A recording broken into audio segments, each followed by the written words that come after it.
sunshine, Philadelphia.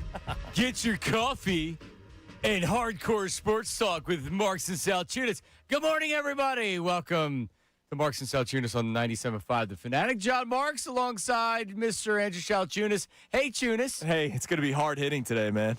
It's going to be so hard hitting today. When I hear him say rise and shine, I think of Denny's breakfast for some reason. Does that make sense? Yes, it absolutely makes. Didn't they have a rise and shine breakfast? They 100% did. Or a Bob Evans. I like the Bob Evans. I have a Bob Evans by me in Oaks, Pennsylvania that I'll hit up occasionally. It's not bad. I remember, so random, first ever time I ever had steak and eggs was at a Bob Evans. We were like driving home from some vacation or something, and my dad's like, all right, Bob Evans it Let's is. stop. And it was like $10.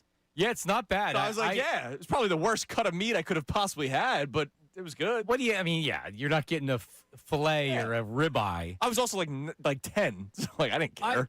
Listen, Bob Evans for me, when we go, like, it's not overly expensive. It's consistent. Generally, you're not waiting for days to get in.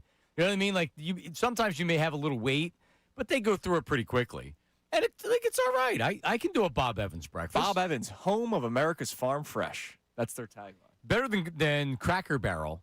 You been to a Cracker Barrel? Yeah, it's been a long time. It's been a long time for a lot of these places. It's been really. Yeah. I am a chain restaurant guy. So am I, but I'm also in Jersey. So there's a diner on every block. Oh, that's true. Yeah, so like Yeah, see, I don't know anything about New Jersey. We wake up on Saturday, and Christy goes, you want to go to the diner? I say, which one? And we close our eyes and throw a dart. Yeah, growing up in Willow Grove, in Warminster, there's a lot of diners. Heading up towards Warminster, there used to be, probably still is, a ton of diners.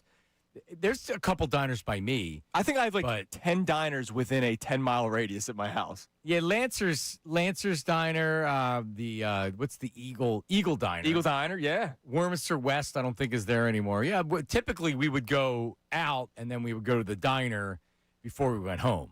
We'd go to Denny's. The Denny's on Street Road in Warminster, we used to destroy. It would be like it'd be like going to a VFW or an after club. Yeah. After, because everybody in there would have been out. And we would destroy that place. Yeah, good. It was excellent. Yeah. But so it depends. It depends on where I go is what my order is. I like over medium eggs, but it's so hard to get them cooked properly to where the white isn't runny. So a lot of times I'll go to a place and be like, I'm going to have to get scrambled eggs. There's cheese. a 17-year-old in the whoever it is, they don't know how that's making them. They don't know how to cook eggs. You go sausage and cheese omelet or a bacon and cheese omelet. It's more difficult to screw that up. Yeah, it's consistent, and so you're safe there. Give me some ketchup. Give me some home fries. Yeah, man. Breakfast is the safe one where you're just like, all right, you know that they can't screw this up so much where it's going to taste bad. Everything else, like dinner, correct. Dinner, questionable. Correct. Lunch, questionable. Breakfast is like, all right, I've been cooking eggs since I was like 12 years old. Yeah, and that's why you can't go let me get the eggs Benedict. Yeah, and you can't get eggs Benedict everywhere unless you want it maybe not so good. Yeah, exactly. But anyway, all right, we've made it to Thursday, right? It's a Thursday. It is Thursday, man. Well, it's not only a Thursday; it's an AJ Brown Thursday. Oh, you guys going to talk about him today? Yes. Yes. Yeah, we're going to talk about everything that happened at Eagles practice. Yes. I'll say this and they do have a preseason game, but there's a hell of a lot more storylines coming out of what happened yesterday. And if they just had a regular preseason game where they didn't have the joint practice, I mean, think about everything that happened yesterday with the joint practice. Oh, there was a time. I mean, look, the first preseason game, there was literally nothing to talk about. Like, the Monday after that preseason game was our first show, and we couldn't talk about the Eagles because there was quite literally nothing to take away from it. What are you celebrating a guy that's not going to make the team? You're right. Like, the storylines from yesterday, if we went top to bottom, I could probably come up with 10. And the funny thing is, some of them are more important than the other ones. Some of them are just like the dramatic ones. And we will make sure. And we have Brandon Lee Gouton live from Foxborough. He's going to join us at 8:05 with his observations from yesterday. But Jonathan Grenard, who was there in the offseason when they didn't re-sign Phillips and he went to Carolina, they were in desperate need of their best edge rusher. Yeah. And Grenard ended up being that guy that they got. They paid him a really nice contract. They traded for him and then paid him the really nice contract. And he may not be ready to start the regular season according to Vic Fangio yet. Yeah, that's scary because edge rusher going into last season was like my biggest fear. I know cornerback 2 was like the hot button topic, right? Like, oh, should they have this guy? Jacorian Bennett? They tried a bunch of guys. The guy from Green Bay that like randomly disappeared. He retired. Yes. Jair, Like there were so many things about the cornerback 2, but my biggest fear going into it was there's nobody that's going to get to the quarterback. Because I'm not a big Nolan Smith believer, and I was not ready to see Jalen Hunt take the leap that he took last year. So going into the year, it was Zadarius Smith, who retired 2 days later. It was Nolan Smith. It was Jalen Hunt, who nobody knew was going to be the player that he was. They didn't even have Brandon Graham back yet. No. Thank you, 97.5. This year, I was like, all right, I know that Jalen Hunt is a rising star in the NFL. Jonathan Grenard, all I need him to do is get to the quarterback. I don't worry about setting the edge. Like, just freaking hit the quarterback. Right, he's your pass rush specialist. With him out, and again, Nolan Smith's biggest issue, other than speeding 150 miles per hour, is that he can't stay healthy. And if he gets banged up, you're immediately looking at Jalen Hunt and no one else. You're asking the guys in the interior to get sacks. You're asking Jalen Carter, Jordan Davis, Ojomo, all those guys. They threw a bunch of, who was it, Uche last year? Who else did they sign? Azeez Ojulari. Right. You signed guys that had done stuff previously in the NFL, but there was a reason why they were available for not a lot. Yeah. And they did nothing. Howie Right. struck out on all of them. He took a lot of darts, threw them at the dartboard. None of them hit. Yeah. So this year, you may be relying on the same thing, but also remember what he had to do. He brought back BG. He also traded for Jalen Phillips. Right. So I'm just telling you, bank the show sheet, Austin. Every week that the defense doesn't get to the quarterback, the Max Crosby talk is going to continue because he's not that whole being traded from the Raiders isn't going away. Yeah. And the Eagles might be in on him. So I asked Shefty a couple of weeks ago, not yesterday's conversation, Johnny, but a couple of weeks ago, I asked him, I said, hey, remember when the story came out that it almost was a season-ending injury for Grenard? Like, that was their initial thought. I asked him, I was like, all right, then would they have traded for Max Crosby? He said, no, the Raiders are still asking for, like, the world for Max Crosby. Which, why? Like, you already tried trading him. You're already worried about his knee.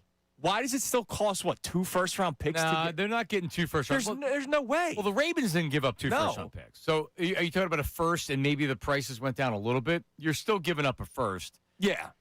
And you know what? And I know he's not in his 20. What is he? 31? He's getting up there. Something like that. He's also very productive. Yeah, of course. He would come in here and be a monster. No, he's only 28. Oh, He's young. But he's got the knee thing. Yeah. You brought him in. If you were bringing him in here, I'd easily give up a first-round draft pick plus for him because then you got to pay him too. He's going to want a new contract. They just signed Grenard and they just paid Grenard. By the way, you just got a first-round pick from the Patriots for A.J. Brown. Like, you have that capital. Even though they just paid Grenard money, you would think, well, they don't have money now to get Crosby. They do because the Eagles will say, we're going to go get him anyway. Yeah. You put Crosby on this line. He's a freak. Yeah, he's a 12-plus sack guy if he stays healthy. With Jordan Davis and Jalen Carter getting double teamed. Yeah, exactly. I mean, he's got the best interior, one of the best interior defensive lines in the NFL. It'd be a monster. And look, I'm still holding on to hope that Grenard's back at some point. I mean, it's just the reporting's been confusing because when it first came, it was not even reporting. Howie Roseman said it. No, your instinct was the right one. Yeah, Howie first comes out and says, yeah, no, it's we're not worried about it. Short term, he'll be back. And then like Vic got asked a couple of weeks ago, hey, what's the latest with Jonathan Grenard? I don't know. We might not see him for a couple of weeks. And then yesterday, it was much worse. So he's traded for 2 firsts. Okay. Or he would have been traded for 2 firsts. Yeah, until Baltimore got cold feet. On second thought. So we had that with the Eagles. Got a lot to talk about today. We'll do that, and we'll recap yesterday coming up here in our next segment. Phil, how about your team, your town, your fighting Phils? Dude, 6 straight win. I'm telling you, the cornfields just kind of eased them a little bit.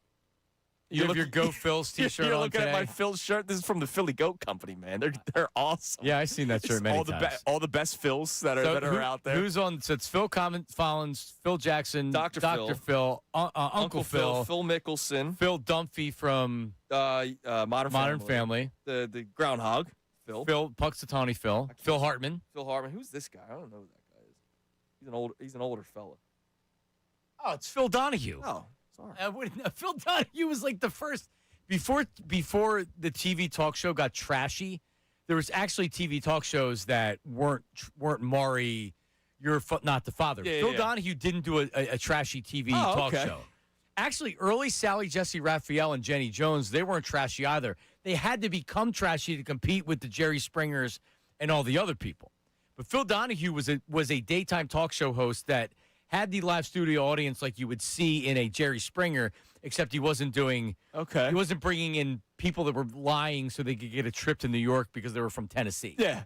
Making stuff up. I could tell you right now, never heard of that individual. Phil Donahue. Phil Donahue? Yeah. Austin, you're of similar age. Any idea who Phil Donahue is? I know the name, but not the game. Yeah, no idea. The game was good. He had white hair, Phil Donahue. He looks nice, yeah. Kramer from Seinfeld had his show that he did in his apartment that was kind of a Phil Donahue type show. But anyway, Phil's win. R.I.P. Phil Donahue. 2 years ago, 2 days ago was the anniversary. I thought he's been dead for years. August 18th, 2024. Wow. R.I.P., man. Well, we'll pour one out for him.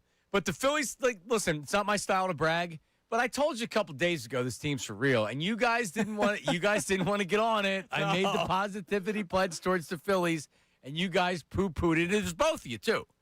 You did it. I stand by that. And I think Rodman was feeling the same way.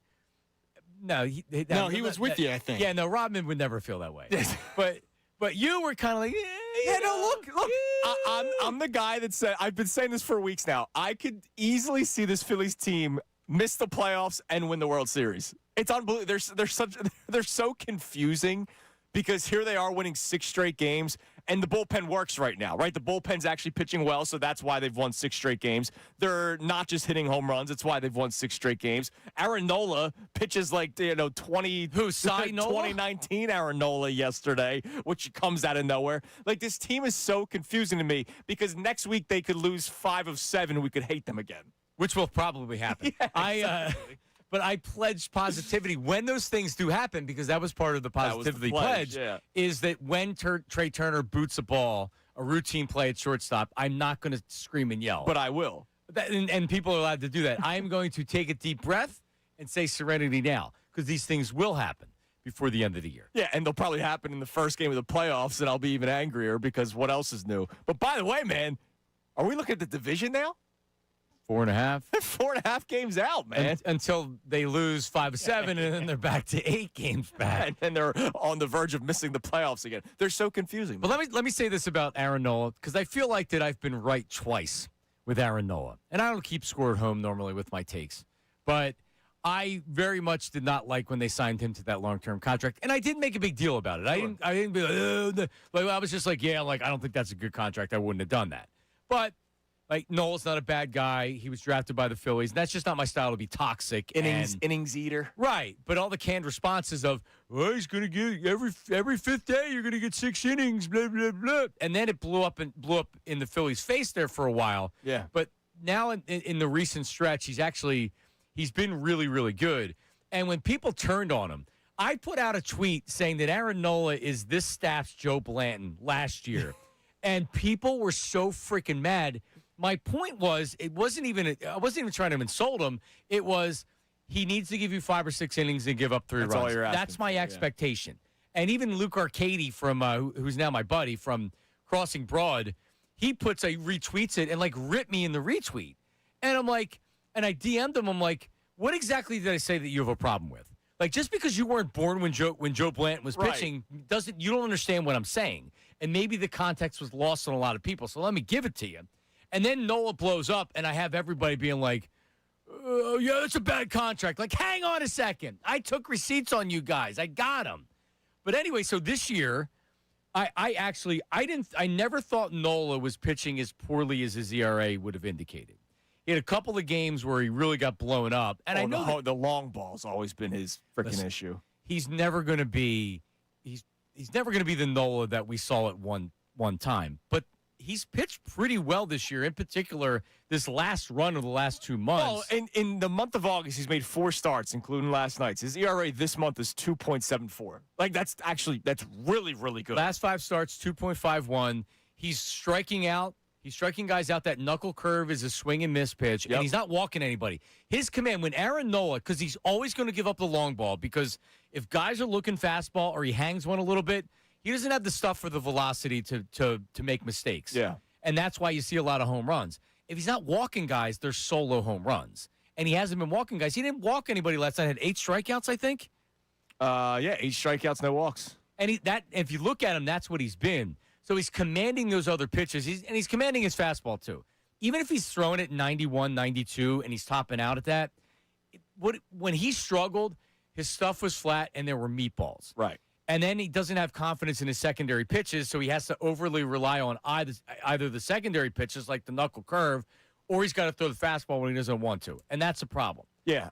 And there's also talks about the ABS challenge system that screw him up a little bit. I don't know why it would have, because they only get 2 challenges, right? But if it was the automatic ball strikes, sure. But there were reporters saying, it might be bothering him a little bit. He also needed to adjust to the pitch clock. Sure. Because when he gets in trouble, he doesn't want to work quick, and he doesn't have a choice. Oh, yeah, he's fixing the cross. He's got the hair. He's got to slick the hair back. Yeah. He's doing everything, and then you can't do that. So that's a little bit of I thought that was a little bit of a challenge for him, too. He's been great. No, he's been really good. But the home runs, do you know how many straight games he's given up a home run in? 11. I was going to say 10. 8 straight games where he is allowed. About right. It's unbelievable. And 9 games ago, he didn't, but then it was 4 straight games before that where he allowed 2 home runs in each of his starts. So, that's 12 of his last 13 starts, he's allowed a home run. It's unbelievable. And in some of the starts, when you look at his game logs, and it's like, oh, well, that wasn't a good start. He gave up a lot of runs. Remember how Mattingly couldn't figure out? He would leave him in, and he should have taken him out. Yeah. He took him out, and then the bullpen would blow it. Yeah. So Mattingly, it feels like now has a better feel for him. Because the last couple times he's been out, he's gotten him out early, and it worked out for the Phillies, or he's let him go. Last night, he keeps him in for 7, and he was great. Dude, he was great yesterday. Like, tip of the cap, man, because Aaron Nola, he catches a lot of heat, deservedly so, because the contract's bad. And he was bad. And he was bad. Last year, he wasn't even around. This year, it was like, oh, my God, it's a Nola day. You just have to pitch him. He's turned his season around so much in the month of August that – look, part of the reason why you're back in the I'm not being serious about the division race, but you can talk about it. Part of the reason why you're back in it is because he has stepped up and Painter stepped up. It was 2 months since the 4th or 5th starter had won a game, the team won a game. But to your point with the division, I'm not focused on it. So, but I seriously think they can win the division. I honestly don't care. Right. If they win it, that's great. I'm always for my team winning a division. Mm-hmm. Always, no matter what sport it's in. There's something to be said for that. Yes, you can definitely raise a banner for that. That means something. You're also at home in the wild card round if you're the 3rd seed. Right. But also, if you I'm not sweating it. I don't care I don't really ultimately care if the Phillies win the division or not, because we've seen their closest they came to winning a championship is when they got hot late and they didn't win the division. So if they win it, great. If they don't, I don't have an expectation they're winning the division this year. Sure. But I'm still they could. They're not that far out. Could. If Painter continues to have another good start here and there, and Nola continues the battle, you know what you're getting out of the other 3 guys. Like, you're 4.5 games out with 39 games left. A lot of baseball played. There's a chance, especially if the Braves continue to leak oil. Like, they've lost 4 straight games now? It's the ebbs and flows. The Braves were horrible for like half of a month, and then they started playing well, and then the Phillies were playing well, and then they sucked. Yeah. Now the Phillies are playing well again, and the Braves suck. Yeah, Braves got swept by the Twins. 3 straight games. The team that you just swept. And isn't it crazy how it works? It's amazing. That's baseball for you, Andrew. And you know what? Speaking of that's baseball for you, they have a game today against the White Sox. It was a rain out from earlier in the year. So it's a singular one game? Yeah, so like here they are traveling from Minnesota to Chicago to Milwaukee with no days off in between. Their next their day off is Monday, and guess who they start a series with after that? The Dodgers. Okay. The Braves play the Brewers 3-game weekend series in Milwaukee, and then they're at home against the Dodgers. That's 6 games where if the Phillies, who are the Phillies playing? So put it on the show sheet. We're probably not get to it today. We have a lot to get to. Tomorrow, let's do wins and losses for the Braves and the Phillies over the next 2 weeks. Because to your point, that's a rough stretch. Yeah, it's really hard. The Phillies September's difficult as well. But right now, Cardinals this next series, they're better than the Cardinals. They should beat the Cardinals. Mariners, they're still fighting for a playoff spot. Angels suck. The D-backs are they in Seattle? In Seattle, yeah. This is the West Coast road trip. Oh, that's right. It's the no sleep week. Yeah, Well, it's the 3 against the Mariners, 3 against the but Angels, it's 3 also against the D-backs. I think you had said this where people are going to say, well, that's the road trip that you get away and you bond as a team, and that's where you turn the season around. They've already turned the season. First it was cornfields, #cornhub, and now it's the West Coast road trip. All right. Aaron Nola, here's the pitch. 248 out of here's for Aaron Nola. Home run, other team. But the Phillies still win the game. All right, we'll come back. We will recap the game last night with the Phillies, but next we're going to go over everything that happened yesterday with the Eagles up in Foxborough. Oh, yeah. We'll do a dive on everything, and then we'll singularly focus on AJ, Jalen, and more at 7 o'clock. It's the biggest drama of the year, man. Again. All right, Marks and Salciunas back after this. Now on 97.5 The Fanatic Sports Update. I'm Austin Jones with your Fanatic Sports Update. The Eagles opened their joint practices with the New England Patriots yesterday with plenty of tension surrounding A.J. Brown and Jalen Hurts. Both players were asked if they've spoken to one another, and, well, both said no. Also, news of the day, defensive coordinator didn't leave the best impression in regards to the return of Jonathan Grenard, and he says he's going to count on some other guys to help out. Yeah, I don't know when Grenard will be back. You know, that injury he got in our weight room is going to take some time to heal. We need our third and fourth until Grenard gets back to really solidify their positions. We'll dive more into the Eagles with Brandon Lee Gatlin from Bleeding Green Nation at 8:05 on Zoom. Head coach Nick Sirianni is set to speak to the media at 9:55. The Phillies swept the Marlins last night and now have won 6 games in a row. It's their longest win streak since August of 2025, and they currently hold a 2-game lead on the San Diego Padres for the second wild card spot. They have an off day today, and they'll be back in action Friday night when Jesus Luzardo takes them out for when the St. Louis Cardinals come to town. Lionel Messi scored a goal and had an assist against the Union in a 2-2 draw. The Union take on FC Austin this Saturday at 8:30 right here on 97.5 The Fanatic. This update's all brought to you by Mattress Firm. Sleeping falling short? Visit Mattress Firm today. Their sleep experts will find you the right bed at an unbeatable price during the best sale of the year. They make sleep easy. I'm Austin Jones, your home of the Sixers, Flyers, and Union. 97.5 The Fanatic and the Fanatic app.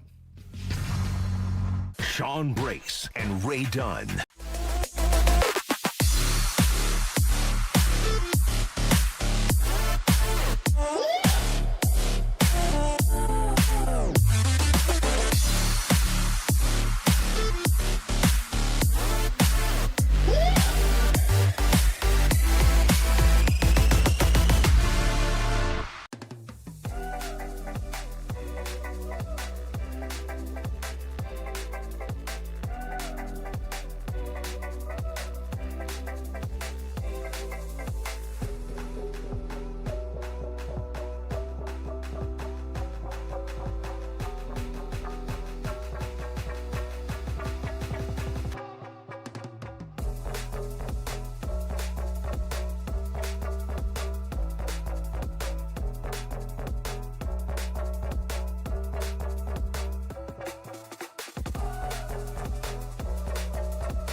So we'll play this sound coming up. But Sal had mentioned that A.J. Brown was the best wide receiver on the field yesterday by far. Yes. For both teams. Yes. So is that now starting to hit people like, all right, A.J. wanted out. We were mad at him, or we were saying he didn't want to be out. But now it's actually the realization of A.J. Brown's no longer an Eagle. Their first-round draft pick isn't practicing. Yeah. You have Devontae, who's back, and he's going to be good.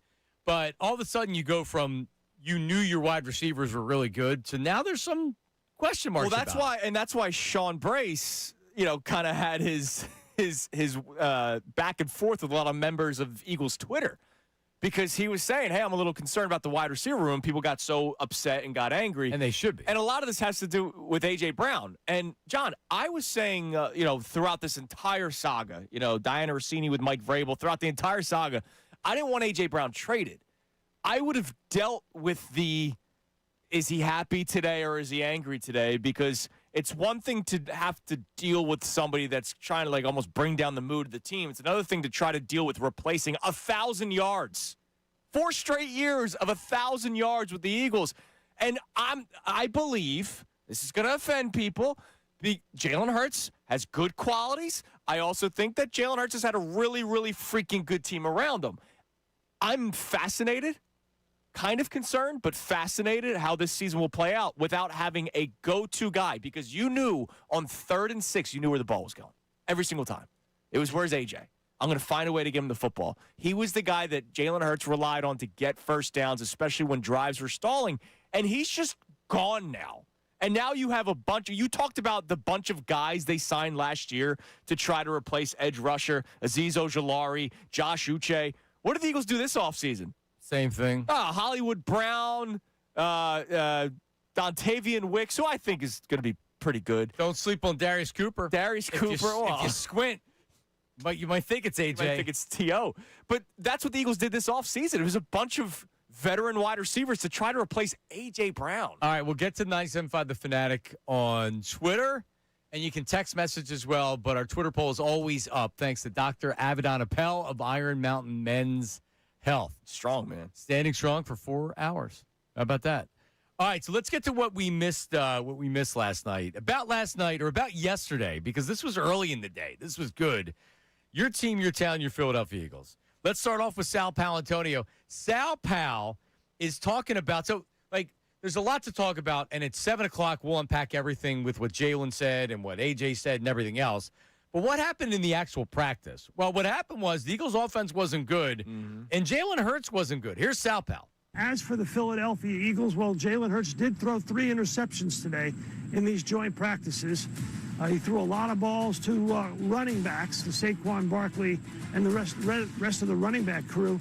But when he had to go over the middle, he wasn't as accurate as Sean Mannion, the new offensive coordinator, wants him to be. So, to me, when you look at Saturday night's game in Baltimore and the joint practice today, this offense, the new offense under Sean Mannion, is still very much, Dan, a work in progress. Yep, very much a work in progress. And when he says the interceptions and he says he doesn't throw over the middle, then he talks about essentially checking down the running backs. Yeah. He's checking down the running backs because he's throwing interceptions over the middle, which he's already not comfortable with. Right. So really what we're seeing is he said it at the end, it's exactly true. It's still a work in progress. Yeah, and it's funny. I keep on going back to this stupid video that they posted last week, because now it's the number one storyline is Jalen isn't comfortable throwing over the middle of the field. He's going to have to throw over the middle of the field with this offense. Here's a video of him throwing an interception over the middle of the field. And now we have Sal Pal breaking down where the interceptions are happening. He didn't just say he threw 3 picks. He threw interceptions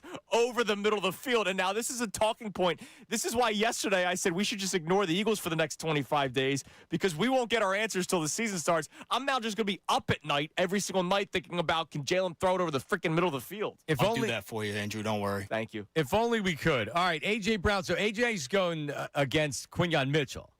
And A.J. had a really good day. I think he was 8 for 8. Yeah. And he had a good day. And the Eagles defense didn't necessarily have a good day. But here's A.J. talking about the reps against Quinyon. A little holding.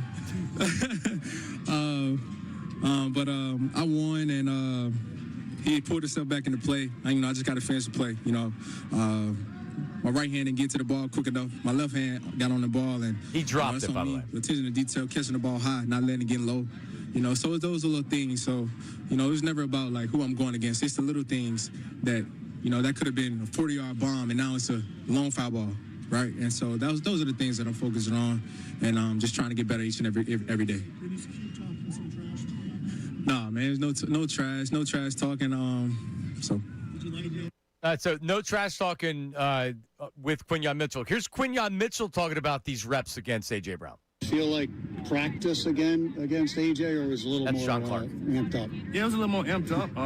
Just going against him. Knowing the battles we had. In Philly. So man, it was great to going up against him today, and we got some good work in today. A lot of talking out there between you two. No, we didn't talk at all. Really? Actually, we didn't talk at all until after practice. We just kept it, business-like and just competing. And just like your first training camp with AJ, and then the time you practice with him, how much can you learn from this today with AJ? Yeah, man, he's just a great receiver. He just give you so many tough battles and tough assignments and stuff like that. So it was really just great to go out there and compete with him again today. Y'all talked after practice? Yeah, we talked after practice. We didn't talk during practice. When you become a Yeah, so there you go. So they didn't talk. So initially he's like, no, we didn't talk during the practice. Right.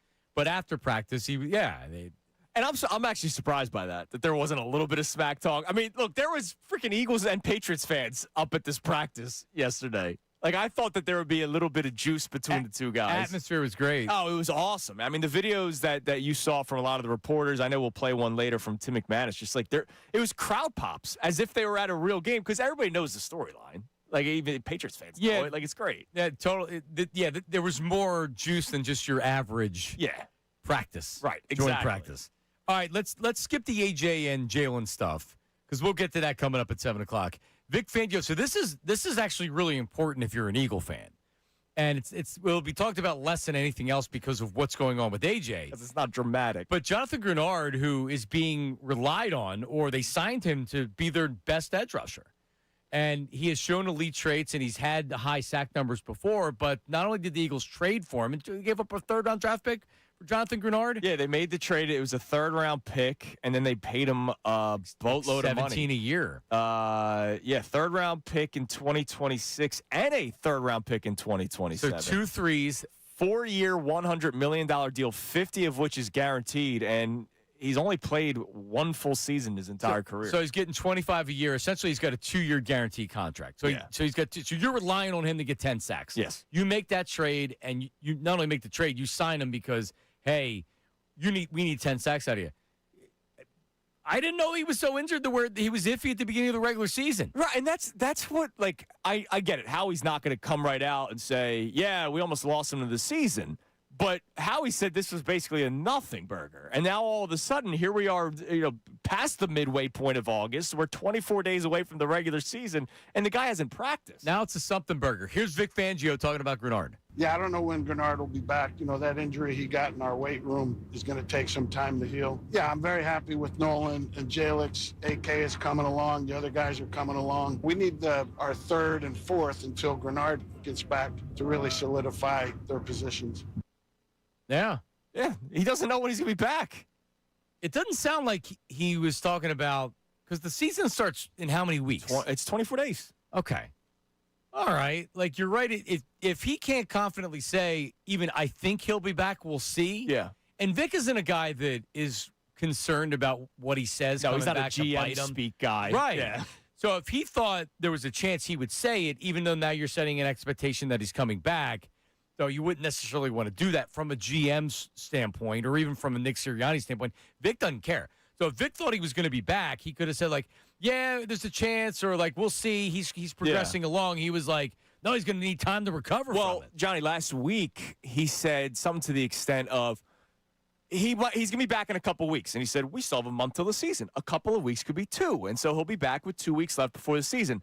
Now 1 week goes by, and he's saying, yeah, I don't know when he's going to come back. All right, a lot more on the Eagles and the Patriots coming up at 7 o'clock. Coming up next, we take a look at the Phillies and their win last night over the Marlins. It's sweet, man. This team is rolling. 6 straight? Yep, don't go anywhere. Marks and Salciunas.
All right, we're back. Marks and Salciunas.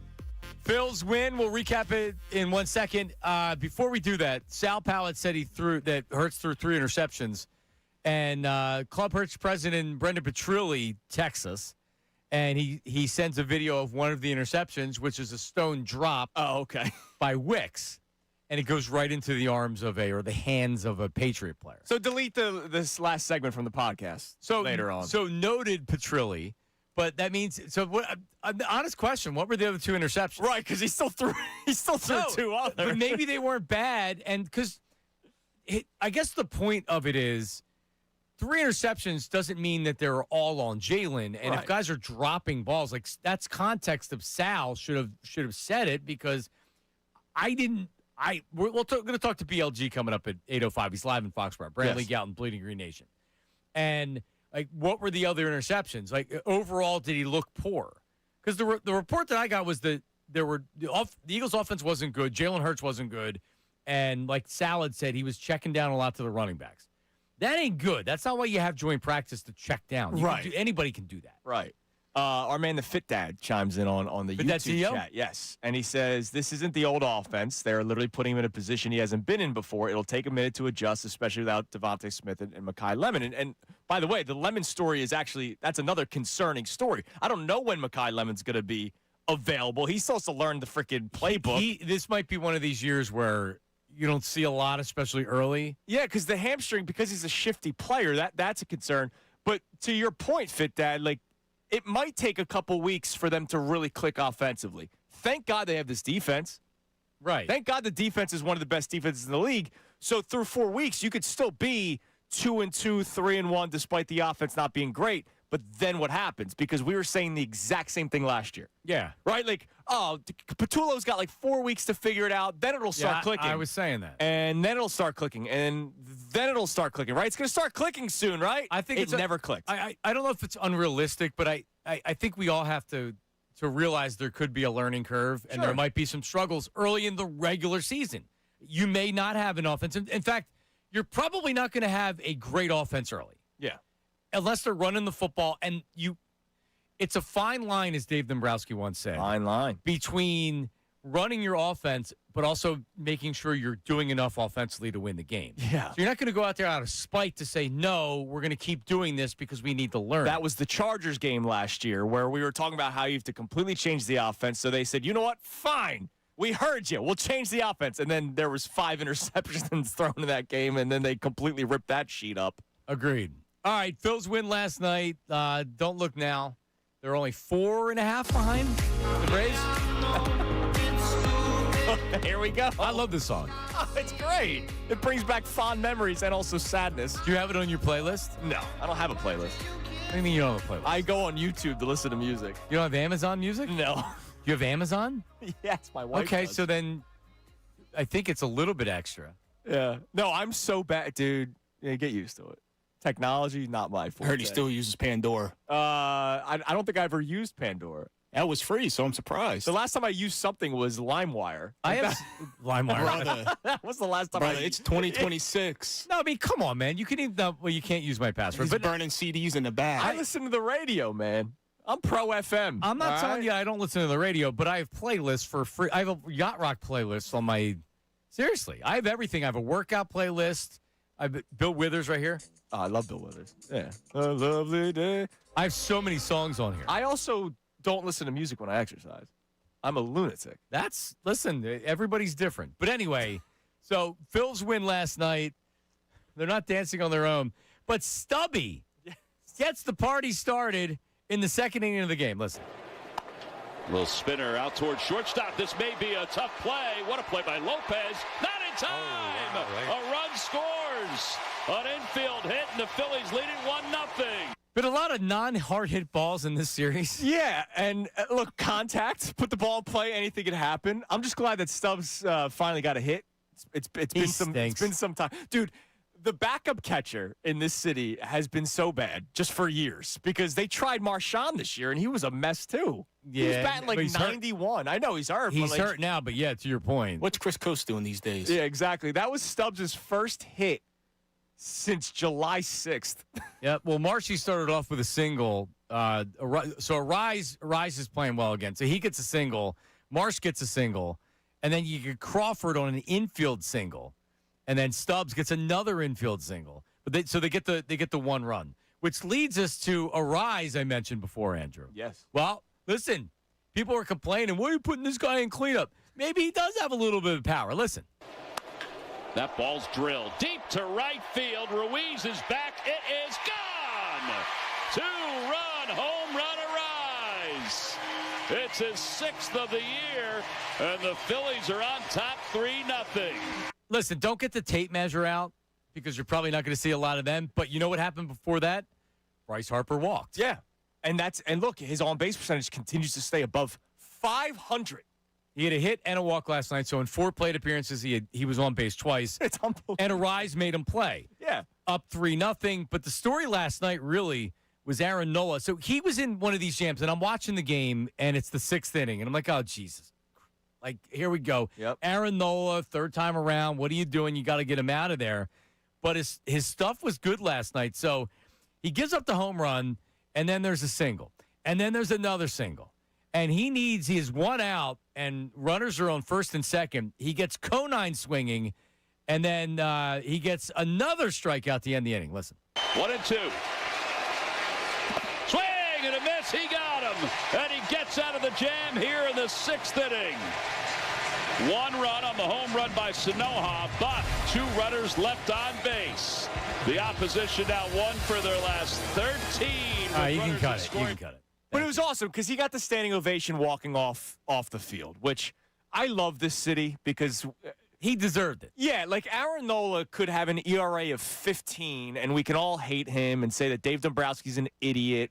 But if he pitches well, this city knows baseball. This city will stand up and give him the standing ovation, even more so because it's Aaron Nola and his ERA is over 5 this year. He deserved that yesterday. It was a great moment for the guy.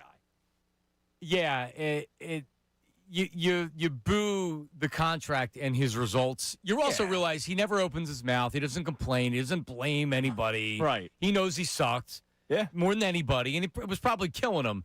So great night for Nola. 8 strikeouts, 1 run. You heard it, the home run he gave up that inning, but no walks, which is really helping him. 8 strikeouts, the swing and miss stuff. You get the knuckle curve. That's one of the best pitches in baseball. Yeah. If you look at the analytics, good defense. The Phillies have been playing good defense, which is huge. Stott's been good at 3rd. Marshy, this is in the 8th inning.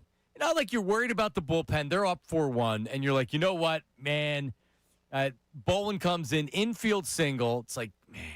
Then a walk happens, runners on 1st and 2nd, and he's able to, and Conine strikes out, but Marsh makes this play in the 8th inning. Listen. Marlins 10-6. Fly ball left field toward the line. Stay in. Slicing. Marsh is over. He jumps and he made the catch. Oh, what a play. He climbed the wall. And that's why the people love him. After this play and he threw the ball in, he turned to the fan to thank him for not interfering with the ball. You see that fan pulled back a little. Wow. That is an unbelievable catch by pretty dang good athlete. Yep. It's a great point by Crucker. Does anybody remember when Jason Worth, and it was, I think it's last year here, he, in not a similar spot, but he goes over and he's trying to reach into the crowd. The foul ball is going into like the first row. Yeah. And Worth easily could have caught it, but the fan caught the ball. And as a fan right there, and it's a tough spot, but if you're going to sit in the first row, either for a home run ball or if you're on the foul line, the most important thing is not you catching the ball. It's allowing your player to make a play. Yeah, your team. So you can't be reaching over the fence and having interference on a home run ball. You need to know your place. And that fan right there definitely was like, nope, I'm going to let him make that play. Yeah, it's good fan play. And Worth yelled at a fan. It was a younger kid, too, that interfered with him trying to make a catch. There was a couple of years ago, well, I mean, a couple of years ago because he was still playing, Joey Votto, similar situation. Really pissed. And he grabbed the guy's shirt because he was wearing a red shirt because he played for the Reds, and he was like pointing at the logo. You like, can't do what are that. you doing? You're interfering with your team that you're here supporting. Steve Bartman. Yeah, well, I mean, Right, so if it's obviously if it's in foul territory, the fan's entitled to try to catch it. What I'm saying is that you're a good fan and you know what you're doing. Yeah, back your mind. If you're allowing your player to come in, because you know what, ultimately, you catch a foul ball, you catch a foul ball. Like whoop-de-damn-do. Right. It's cool to happen, but like, hey, you're there to watch your team win. Yeah, but so you can do this. You can hold the ball up and show. Sean Brace thinks those people are elite. What? Oh, really? That catch balls? Yeah, that dude that goes around every baseball park and tries to catch no, it. not that loser. Not that loser. Yeah, I Sean hate Brace that is guy. all for him. Yeah, right. I mean, it's impressive that he does catch all those. I still hate him. He's a loser. Yeah, like he takes his balls away from kids. Yeah, I I agree. He sucks. No, he's a loser. There's Yeah. nothing impressive about him other than he's a loser. Like that's what's impressive. How much of a loser that guy is. That's what's impressive. Have you ever caught a ball? Yes. You have. Two. One at the Atlantic City Surf, which is a big one when I was a little kid, but then one at a Phillies game. At a Phillies game? Yeah, J-Roll fouled it off, hit off the back of a chair. Me and my buddy Kyle, we were like fighting for it. I won. I came out on top. Get out. Yeah, it's great. Austin, I've never got one. Neither have I, John. So you and I, Come we should close. go to a Phillies game together. Break the streak. My late grandfather, Hank Haverly, the ball bounced right next to him, and he went up to grab it, and then some guy swiped it. Oh, yeah, that's the worst. Veterans Stadium. Swiper, no swiping. Yeah. Yeah, so All right. I got two. AC Surf, man. You ever go to a surf game? No. No? No. They were Those were the days. the same league as the River Sharks, though, right? Yes. Yeah. Those are the days, man. Coming up, all right, we talked about it. Let's dig in. A.J. Brown, Eagles, Hurts. A.J. Brown had to talk about leaving Philadelphia and had to talk about Jalen Hurts. He was asked. His answers are interesting. So we'll give it all to you. And this isn't just A.J. Brown and Jalen Hurts. It's the entire day. We will review and recap with sound. Our opinions, your phone call, 610-632-0975. That's coming up next. Now on 97.5 The Fanatic Sports Update. Eagles and A.J. Brown dance again. I'm Austin Jones with their Fanatic Sports Update. The Eagles opened up their joint practice with the Patriots with plenty of attention surrounding A.J. Brown and Jalen Hurts. Both players were asked if they've spoken to one another, and they both said no. Defensive coordinator Vic Fangio did provide an update on Jonathan Grenard, and it wasn't necessarily the best, and, well, they're going to have to depend on some other guys. Yeah, I don't know when Grenard will be back. You know, that injury he got in our weight room is going to take some time to heal. We need our third and fourth until Grenard gets back to really solidify their positions. We'll dive more into the Eagles with Brandon Lee Gatlin from Bleeding Green Nation at 8:05. Head coach Nick Sirianni is set to speak to the media at 9:55 today. The Phillies swept the Marlins and now have won 6 games in a row. It's their longest win streak since August of 2025, and they currently hold 2 games up on the San Diego Padres for the second wild card spot. They're going to be off today, but back in action tomorrow as Jesus Luzardo is going to take the mound against the St. Louis Cardinals. Lionel Messi had scored a goal and assist against the Union in a 2-2 draw. The Union take on FC Austin this weekend on Saturday at 8:30 right here on 97.5 The Fanatic. I'm Austin Jones, your home of the Sixers, Flyers, and Union. 97.5 The Fanatic and the Fanatic app.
Hey, good morning. We are back. It is Marks and Salciunas. John Marks, Andrew Salciunas.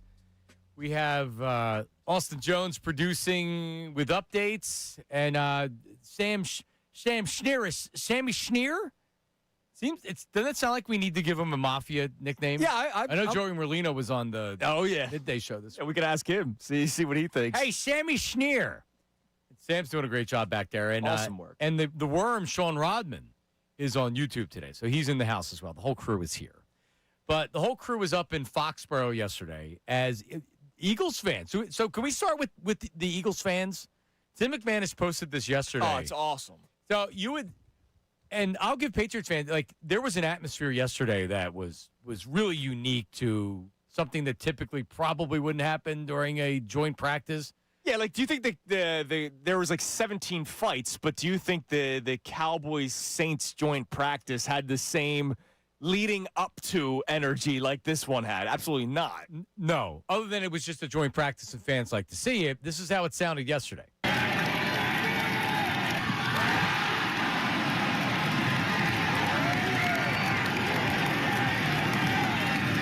mean, that's just from a pass and a practice. Sound like a regular season game. Yeah, like it was great, and that was the one catch that A.J. Brown did not bring. It was the one drop that he had, him and Quinyon Mitchell, and that's the battle everybody's looking forward to, right? Here's all-pro corner versus, potential Hall of Fame wide receiver who just scorned the Philadelphia Eagles and demanded a trade. It was great. Well, let's dig into it. So we have a montage here, and we'll stop it as we go. But A.J. being like, Philly, he's a positive person. I'm sorry, AJ. What did you think the questioning was going to be? That they were just going to be like, "Oh, AJ, how you doing up there?" No, you never answered questions on AJ Brown on Jalen Hurts. Yeah, you were traded, and you haven't answered questions to the Philadelphia media on Jalen Hurts. You haven't talked about your departure to the Philadelphia media. So this is the questions that you're going to get. So here's the montage of the more important things from AJ Brown. Senior forward team give you sort of closure? No, it's not about no closure or anything, man. It's love. I won a Super Bowl ring with them, and it's always be love, no matter how anyone feels. I love Philly, and I will always love Philly. But I'm here now, and that's where my feet are, and that's what I'm focused on. Have you talked to Jalen since the trade? No. Agent, how did you leave things with him?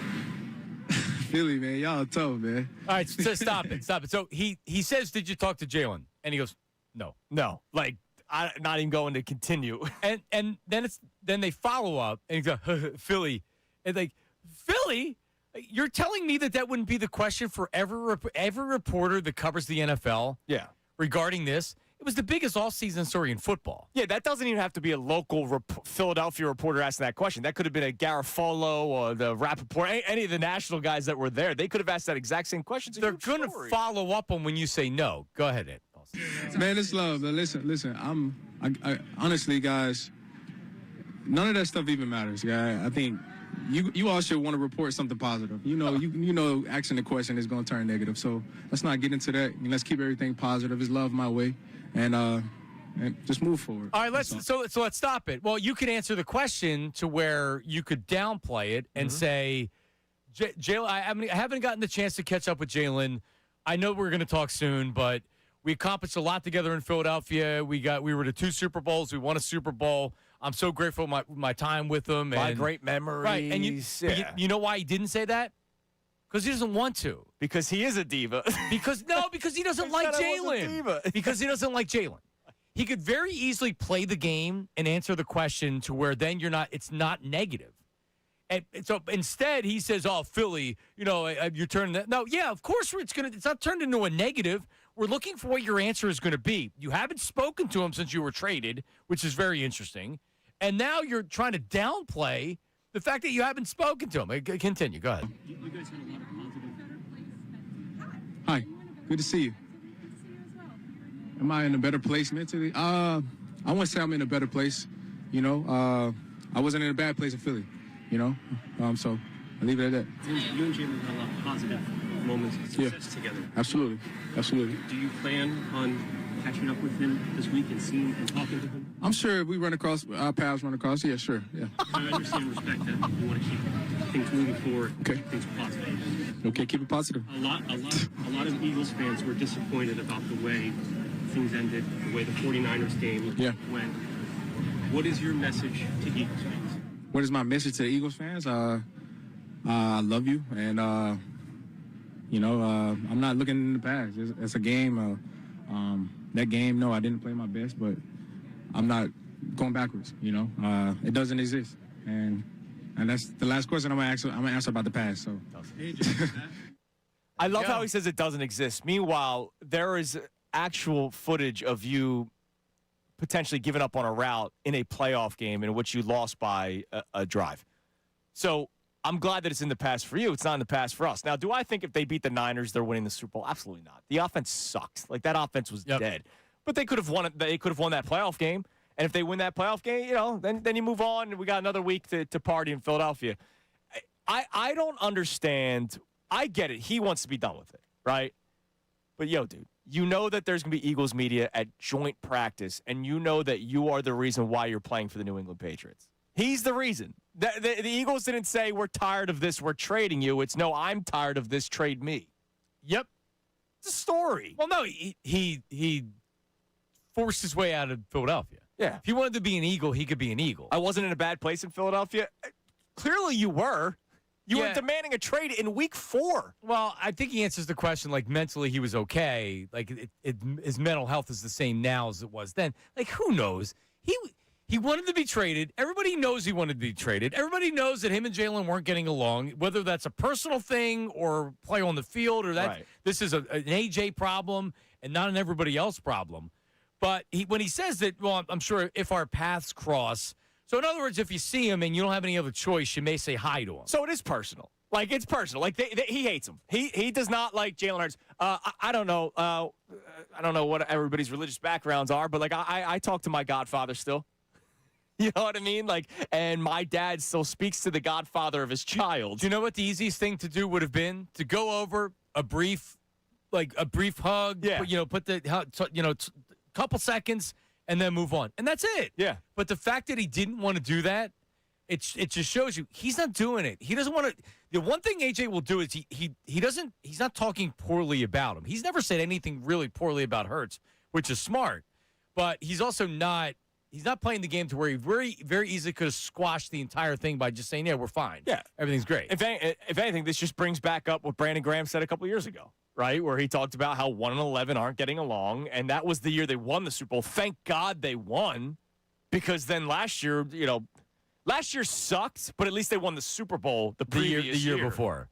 Right. So that's A.J. Brown. All right, so Jalen was asked for it, and Jalen's not going to give you anything. Again, a guy that isn't going to isn't going to pour gasoline on the fire or fan the flames. Here's Jalen Hurts talking about AJ. I think it was a great day out here. I know he's going out there and competing. Got a lot of love for him. I always have.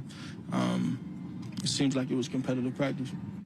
Yep, and that was it. And I didn't see any other cuts from Jalen, so I don't know if they followed up with him. I didn't see it. I know he was asked, did you catch up with him yet? And he said no. But it was like, did you catch up with him here? It wasn't, have you talked to him since he's been traded, which was the question directed at A.J. Brown, where A.J. Brown immediately goes, no. AJ for sure was being, it was like an interrogation. It seems one-sided. Because it was also very close. The guys were like right up in his grill. But it seems one-sided. Like, we don't know what happened. I know people like to believe that there was something with Hassan Reddick and a massage therapist. Like, you guys can believe whatever the hell you want. It seems like AJ feels a certain type of way about Jalen, and not Jalen feels a certain type of way about AJ Brown. But we also know that Jalen Hurts is very, I don't know, pre-planned. Like, a lot of his, like, he knew that question was coming. Well, of course. And so he's going to say, I love the guy. Well, so that's why he keeps it short and sweet. That's why I got to wonder, was AJ properly prepped for what he was going to receive? Because it didn't seem like that he was, or that he took advice into what was coming and what he was going to say. Maybe not. Yeah. Because it's to me, it's very easy how you answer those questions if you want to answer them that way. That's what Jalen did. Kept it short and sweet. Got a lot of love for him. I mean, he said he had love for his time in Philadelphia and things like that. He didn't speak poorly on Jalen. but he also could have said things that would have very easily the questions would have been less heavy towards him. Yeah, but I bet you I could find the exact same clips about him when he came here speaking about Tennessee. I had a lot of love for Tennessee and blah, blah, blah. Well, I do think he has love for Philadelphia. It's just it's the quarterback. It's one person. They wouldn't pay him in Tennessee. They wouldn't give him the contract the Eagles were wanting to give him. Yeah. And that's what it came down to. He wanted out. It's like, what do you mean you're not going to pay me? Then trade me. They traded him. It's a terrible move for them, a great move by the Eagles. Oh, yeah. All right, so Jalen said that. Let's do so Sal Powell. Sal Powell's he's on scene for ESPN, and he's on all the different shows, and he's talking about A.J. Brown. So earlier we had played for you. Sal was saying that Hurts had 3 picks, and the offense is the work in progress. Here's Sal Powell talking about A.J. Brown. The big headline out of the New England Patriots in this practice is that A.J. Brown, far and away today, for both teams, was the best wide receiver on the field. He caught 6 of 7 balls. Remember, this is a guy that got not only 1 but 2 $100 million contracts out of the Philadelphia Eagles. He was 30% of their passing offense last year. Patriots lose Stephon Diggs. They got to try to get back to the Super Bowl. They brought in A.J. Brown. It looks like all of the offseason work and off-the-field work between A.J. Brown and Drake May is definitely paying off. And So, yeah, Sal Powell talking about how A.J. Brown was the best wide receiver out on the field. And honestly, I'm not surprised hearing it that. should be no surprise. Yeah, he's still – guys, he's still going to be really good. I know how we are, and I love us. We're going to act like he sucks now because he's no longer with the Eagles. I never wanted him to leave. I wanted them to try to work it out as much as possible. It was to a point of no return. I understand that. I saw my man MBD on YouTube earlier saying, like, look, Andrew, I was with you, but they were never going to fix this. You're right.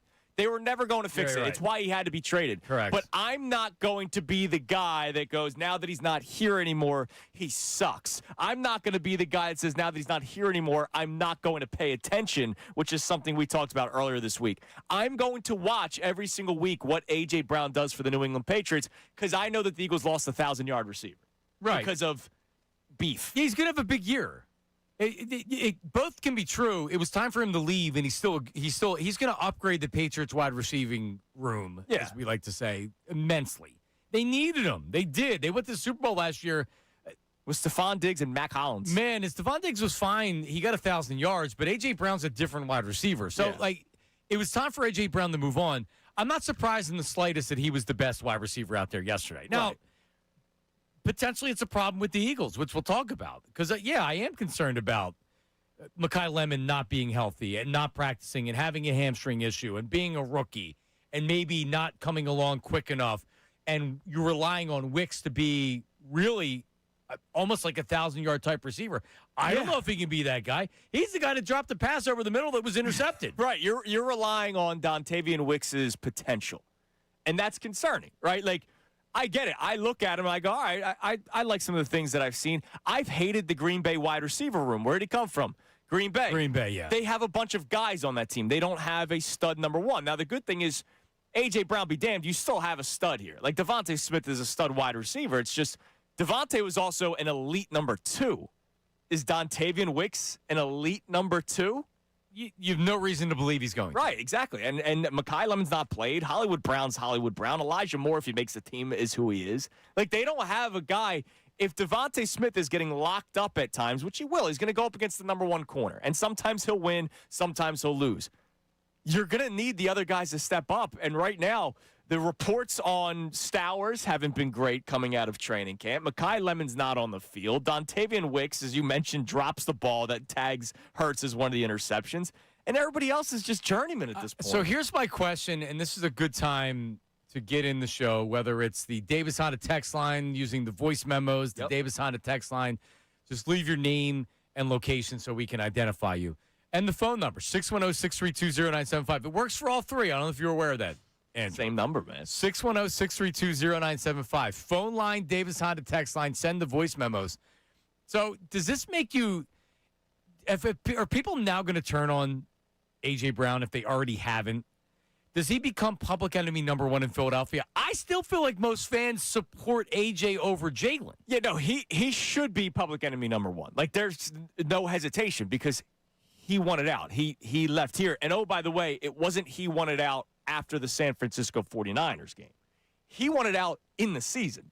The Joe Santoliquito story mentioned week 3. Yeah, early. He was already talking about wanting to be traded. That was when they had the comeback win against the Rams. Everybody was going nuts that day. The block kick, Jordan Davis returns it for a touchdown. 3-0, let's go Birds, EAGLES. And there's A.J. Brown going, yeah, but I want to be here. So here's the only thing I'll say to that I'll challenge you on. Well, the organization sure seemed like it felt sympathetic towards A.J. Brown. They didn't rip him after he left to anonymous sources. Sure. There's been no story about from any teammates or anybody in the organization saying anything bad about A.J. Brown. In fact, stuff that does come out, they always make it known how much he's beloved in the organization, not just from the players, from the coaches in the front office. So that is the sticking point for me with, all right, A.J. should be public enemy number one. He demanded to be out of town and everything he did during the season, and he wasn't finishing routes, and look at the 49ers game. Well, how come no one wants to talk negatively about him? After practice, man, he's hugging with the offensive line. Everybody's coming over, loving A.J. Brown. The same offensive line that's supposed to protect Jalen Hurts this year. Right. So, okay, I get it. Why does everybody still love A.J. Brown after everything that transpired? I can't, and that's what I can't get past. Here's why. All right, and don't get offended, people. From a football standpoint, for what he wants, and what he wants is a gold jacket. What he wants is his numbers. I'm sure he was thrilled to win the Super Bowl with the Eagles. He wants to win and have the numbers. Exactly. And he had that for 2 seasons here. Did you hear any complaints from A.J. Brown in 2022 when he had 1,500 yards? No.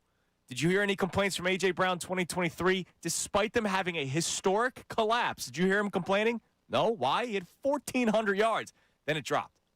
And he wasn't going to go to Canton just getting 1,000 yards. He now, from a football standpoint, can say, hey, look, guys, I got mine. I got my ring. What are we talking about Bryce Harper? He's one thing away from his career. It's winning a World Series. Yeah, you're right. A.J. Brown got a Super Bowl trophy. Now he needs the numbers. And he doesn't think from a football standpoint that he can accomplish that here. And I'll ask the question, is he wrong?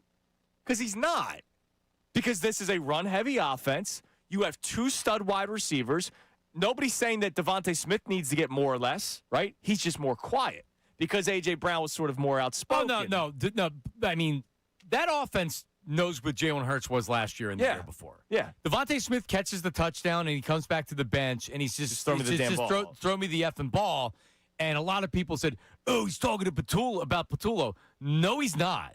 He's talking about the quarterback who doesn't want to put the ball up in tight windows because he's worried about turning the ball over. And that's also from the head coach. The head coach, one of the things, I know it sounds crazy, but one of the things that bothers me so much about Nick Sirianni is how careful he is. Like, you have to take risks. You got to take certain shots. I don't buy everything that the one story that came out last year, and maybe you could say it's the offensive coordinator or where it came from the organization, was no, they do stuff in practice. He doesn't do it in the game. I can't imagine, to your point, it is important that he doesn't turn the ball over. But is it more important that he actually takes a couple shots here and there as opposed to eating the ball and rolling to his right and throwing the ball out of bounds? The reason why the word predictable was mentioned 50 times last year was because it was. It became predictable. They were doing the same stuff. All right, more on the Eagles, more on Jalen Hurts. It's day 2 of the joint practices. Brandon Lee Gowton's coming up at 8:05, live from the scene of the crime yesterday. And he could see everything because he's really tall. I didn't even think of that. Being a short guy at a bar, anytime you go to a bar and you're a short guy at a crowded bar, you could never feel less confident in your life than being a short man in a bar. Yeah, Brandon could just do this, and they see that he's got an empty glass. And it's probably why I never was able to have success at a crowded bar because you're the short guy. You don't stand out. You get missed. If you're tall and in a more intimate setting at a regular bar where you can actually have conversation, it's like, oh, he's a nice looking fella. That's where you can maybe have some success. Nightclub, crowded bar, no, doesn't work. Yeah, they don't even see me. What was your club of choice back in the day? The 5 spot. Where's that at? Bank Street in Old City. Oh, I love that. This is early 2000s. Is that where Pat Burrow hung out too? Pat wasn't a 5 spot guy. He was probably 2nd Street in Old City guy. But he was around those parts. Yeah, the city was much different back when I was going to clubs. Club Envy, which was on the same street, Bank Street. But I was in the 5 spot, And this early 2000s is when it was around. And Charles Barkley was there on a Friday night. He bought, there was an upstairs and a downstairs. He bought the entire downstairs a shot of Patron. He's probably like 75, 80 people in there. Yeah. It was unbelievable. R.I.P. Shampoo. That was, because that was 18. How one of the nights you could be 18 to go in. I think it was Sunday night. 18 to enter, 21 to drink. Well, that was Club Egypt for me. And I think it was 17 to enter, 21 to drink. For me, it was Onyx. Club Onyx? Oh, boy. Where's Club Onyx? That was Club Onyx. I believe that was down right off of Delaware Avenue. So that was Delaware Avenue Club District. Yeah. Yeah. I went to Egypt, Delaware Ave and Spring Garden, because on Thursday nights you could be 17 and get in. And when you're 19, you're looking for anywhere to party. Anywhere where you can meet girls is where you want to go. Right, exactly. And Club Egypt was a good place to meet girls. All right, coming up, more Eagles, including Colin Cowherd's talking about the pressure on Jalen Hurts, because there is a lot of pressure on him this year. Probably the most pressure of any quarterback in football right now. Yeah, absolutely. All right, that's coming up next. It's Marks and Salciunas, 97.5. All right, let's talk about the prediction markets, all right? Because there's been some changes for our Fightins now that they've won 6 straight. Baseball season in full swing. There's no better place to be a part of it than on Kalshi, America's #1 prediction market platform. So the Fightins back at it tomorrow. They're off today, back at it tomorrow against St. Louis. 67% chance to take the first one of that series. That means a $100 trade would pay out $141, $41 profit. If you think they're going to make the playoffs, now look, you're not going to get much of a payout, but I think it's important to mention Kalshi has the Fightins to make the playoffs at an 85% chance. So I kind of just wanted to say that to you because a lot of people thought they were going to miss the playoffs a couple of days ago. But if you think that they could still win the division, they're 4.5 games back of Atlanta right now. 24% chance, 39 games left. That means a $100 trade would pay out $395. On Kalshi, you're trading against peers in a live market, meaning there's no house. And as the probability changes, you can buy in and out of your position. Download the Kalshi app and use code Fanatic to get $10 when you trade $10. Kalshi, K-A-L-S-H-I. Kalshi, trade on anything. 18+. Restrictions and eligibility requirements apply. Event contract trading involves risk and may not be suitable for all investors. Kalshi products are not available in all jurisdictions. Prices, values, and available markets may differ from those mentioned. For more information, see kalshi.com/regulatory. Now on 97.5 The Fanatic Sports Update. The Eagles wrap up day 1 of joint practice. I'm Austin Jones with their Fanatic Sports Update, and the Eagles opened their joint practices with the New England Patriots yesterday with plenty of tension surrounding A.J. Brown and Jalen Hurts. Both players were asked if they've spoken to one another, and guess what? They have not.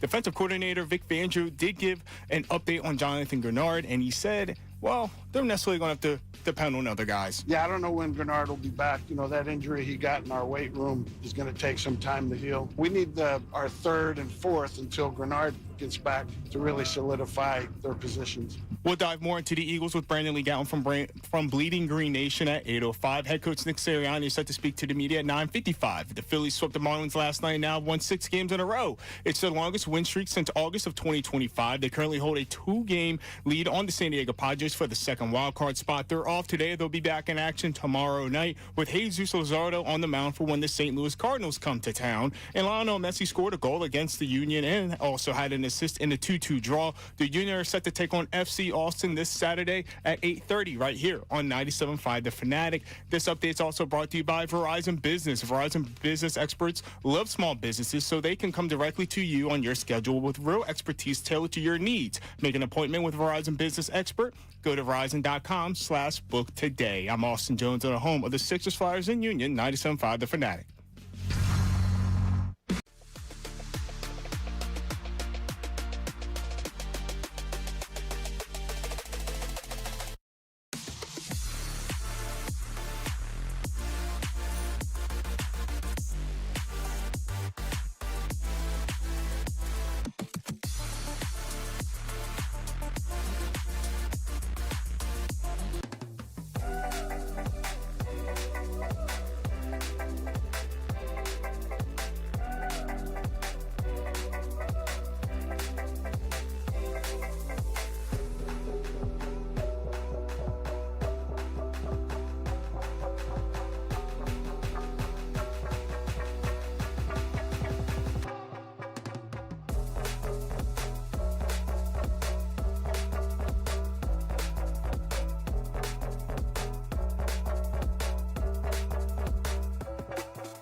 the BetParx app and play all your favorite casino games. There's always another way to win on the BetParx online casino and sportsbook. Must be 21 plus in PA, New Jersey, or Maryland. Gambling problem? Call 1-800-GAMBLER.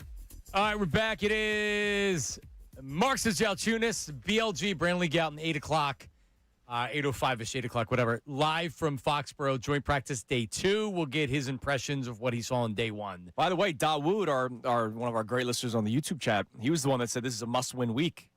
And they lost. They lost yesterday. Can't lose today. You gotta even the series today, and then you gotta win the preseason game on Saturday. So forget about the preseason game. But just like in boxing, are you a 10-point must system in boxing? You know what that means? No. It's what they always use. It's like the winner of the round gets 10. Oh, okay. The loser gets 9 or 8. If you get knocked down twice, you can have a 10-8 round. Right. So was yesterday a 10-8 round, or was it a 10-9 round for the Patriots? 10-9, because I agree. There were positive things for the Eagles yesterday. So if there's a 10-8 round for if it's 10-8 today, the Eagles can still win the joint practice. Okay, that's good. Because they're not going to win the preseason game. Their players suck. Right. Right? Bet against the Eagles this week. Yeah. In the preseason game. But anyway, all right. So we have Andy and Defford here. We'll get to the phones. You know what we need for the show? We need an A.J. Brown hater. We need somebody that literally despises A.J. Brown. Yeah. Like Sean Brace. Right. Sean Brace despises A.J. Brown. Like, I want to hate him because he scorned the Eagles, and I want him here. So I'm angry that he is no longer here. But I also go, damn it, I wish he was still here, man. Well, I just want him to be happy, and I still feel like that with A.J. Brown. Just as long as you're happy. He had a big smile on his face when he was being asked questions. No, I want him to fail. I want him to have 100 yards next year. Okay, good. You know, I've been saying that, like, as much as I am upset that he's no longer here, I am not watching and rooting. I am watching in hopes that he fails in New England and that he breaks up another relationship with the quarterback. See, I don't. See, I have vitriol toward him. It's weird because I probably should. And this is my takeaway after the trade happened, was the entire thing was calculated. He knows exactly what he's doing. When he complains on social media, but he doesn't actually say anything to where he can be like, I didn't say anything.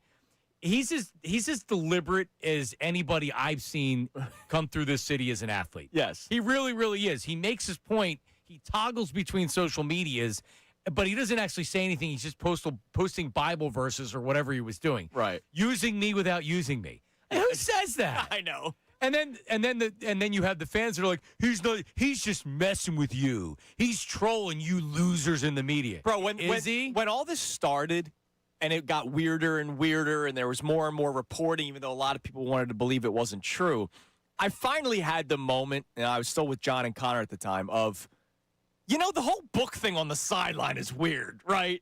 Like, I understand we celebrated it, and the guy who wrote the book, Inner Excellence, also went to the top of the charts on Amazon because everybody was like, oh, this is so cool, they're winning.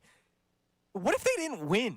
The whole thing was ridiculous, and he's a master manipulator. Yeah, like, it's actually weird that he brought a book on the sideline. Oh, he always has the book on him. Yeah, he has the book, but he's not sitting there reading it because he's bored. No, it's ridiculous. and he knew he was going to be seen doing that, and he's manipulated this entire situation, and then he manipulated the trade. At the time when he's at the Super Bowl and he's talking to the dudes on dudes. Edelman and Gronk. And he winked at him when they said Patriots. We're all Patriots. Yeah. And they That's when I knew it was over.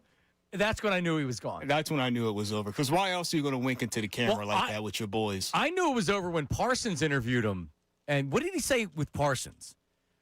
He didn't. I hate Jalen Hurts. No, he didn't. But God, what did he say? I just remember with Parsons. No, because he said all the right things without saying anything. Right. And people were like, see, he's coming back. And I'm like, no, man, he's giving perfect answers. There's no perfect answer when you talk from the heart and you talk with emotion. Philly is home, is what he said. He literally, and that's what I say with being deliberate and calculated. Everything that he said was BS. He said everything he did in the offseason, he did perfectly to avoid any type of controversy or any. Because here's what his agent probably said to him. Dude, you can't say anything. Because if you look like you're going to be a potential problem, teams aren't going to be interested. Yeah, but you know what? It also helped the Eagles out. Honestly, didn't it seem like that Howie said, we're going to trade you. you got to work with us here. Yeah, well, Jeffrey Lurie. You can't make this a mess. Jeffrey Lurie, last year during the season when he has to hug AJ to tell him to get the hell off social media, was probably like, yo, we'll trade you. Just shut the hell up. How we get it done. AJ Brown was going on LinkedIn, open the network on LinkedIn, MySpace, streaming, Facebook, every social media account ever. Reddit. Was he on Reddit? He was on with the streamer. Jakey Rondo. And complaining about the quarterback. Nobody supports the quarterback. Jeffrey Lurie and Big Dom come over during practice. Jeffrey Lurie hugs him. A.J. Brown, according to what was reported, said, I'm sorry. And Jeffrey Lurie said, you don't have to apologize. Yeah. And hugged him. Could this team have Jalen's back any less? Yesterday during practice, and this is why I have to ask about what was really going on, and this is what I asked Club Hertz. After practice yesterday, man, you couldn't see people more happy to see A.J. Brown. Yeah, they saw their old friend. And look, every story that comes, it's a shame because I do think it's wrong. I'm not a Club Hertz member, but I think it's wrong the amount of stories that come out about Jalen Hurts. It's always negative stories about Jalen Hurts.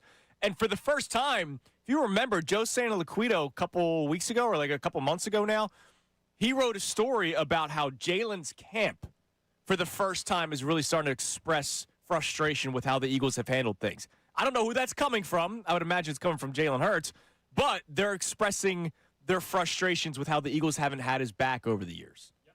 And they haven't. Yep. And if I was in Jalen's camp, I would feel the exact same way. If I was Jalen, I would feel the same way. Yeah. Legitimately, I would. And by the way, again, Santoliquito, right? Mm-hmm. Again, Santoliquito, he's getting death threats because of the Carson Wentz stuff, and then all of a sudden it's like, oh, he was actually right. Let's just ignore the same thing with A.J. Brown. A.J. Brown, right? He's like, I'm telling you, when Joe reports something, it ain't coming from the BS factor. No, it carries weight, man. Yeah, he's got, and I have an idea who he talks to. He's got real sources. I have a couple of ideas too. In the Eagles, so he knows what's going on. And when Joe puts it out there, it ain't BS. He's not throwing stuff up against the wall. All right, so we're going to go to Andy in Deptford. Andy, go ahead, buddy. How are you? Yo, Mark, it's Salciunas. How we doing, guys? We live, we hot. We live, we hot, Andy. What's up, dude? We gotta jump right into the A.J. Brown stuff. I guess my beef is more with the Eagles, not for replacing him, than with A.J. Brown. Because you look at A.J. Brown in that position, I mean, we can go down the list of divas that played wide receiver. So for whatever reason, with that position, you know, it comes with it.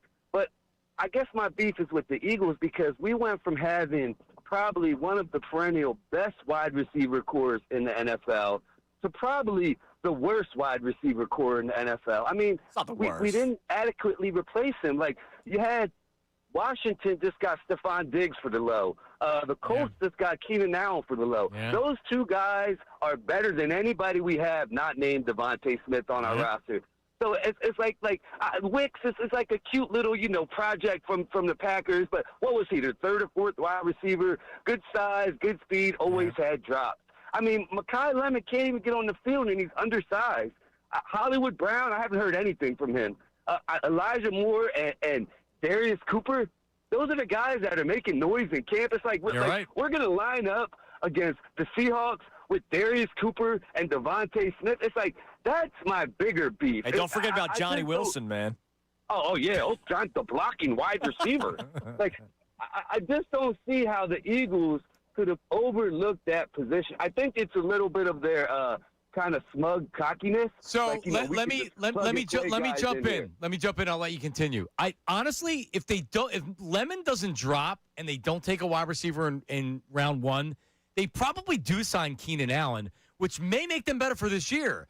But they got Lemon, so drafting Lemon in the first round and then already having Wicks, they're not going to sign Keenan Allen because they already have three wide receivers. And by the way, if Lemon doesn't have the hamstring stuff, we're not talking about this. Yeah, but John, maybe we are. If they would have maybe not guaranteed $10 million to Hollywood Brown, that's a problem. I haven't heard his damn name all summer. Like, we could have had a Keenan Allen. We could have had a Stephon Diggs. Like, we could have had an upgrade. Like, I just don't see, you know, everybody wants to criticize the quarterback, but you look what we gave him to play with, and you look what we gave him to try and advance his career and get that contract. Like, we really didn't give him much. It just blows my mind that, you know, we're supposed to be Super Bowl contenders and we got a JV wide receiver core. It's is just crazy. It's a great point. It's a great point. Hollywood Brown, really, I think it is a $5 million guarantee. Might have been a $6.5 million contract. But it makes him uncuttable. They're not going to cut him if he's guaranteed that much money. And really, he's your fourth wide receiver. And he's not going to be good enough. So, like, if you gave him $2 million and he's a depth piece, all right, like, whatever. You gave him money that you could have given somebody else that could be a real difference maker to where I think we both know what Hollywood Brown, we all know what Hollywood Brown's going to be. Yep. Yeah, you're right. And we look at how they spent their money, right? Jordan Davis and Jalen Carter, phenomenal players, right? But defensive tackles aren't your impact players on defense, right? You're going to pay your edges. You're going to pay your corners. Like, Jalen Carter's a stud, but it's like, I don't know. I think they could have allocated that money a little bit better. And with back to the A.J. Brown situation, right? You know, it's going to be interesting if the real truth is ever going to come out why he wanted to leave. Because you look at it, he had his most success here. He was getting paid. The Eagles were always going to pay him. We know why. And Andy, we know why. He didn't get along with the quarterback. We know why. So it's been explained to me about this with A.J. Brown that his teammates universally love him. Yes. The front office loves him. The coaching staff loves him. And it's been explained to me that, in part, it's because he's a genuine dude who is a genuine dude. And he's charming. And I think that works with a lot of the fans, too. He's charming. Yeah. He's got the smile. He just seems like a good dude. And everything internally that I've heard is that AJ's a genuinely good dude. And then Jalen, not that he's a bad guy, but he doesn't connect with people the same way that AJ did. AJ connected with his teammates, and he connected with everybody in the organization. Yeah.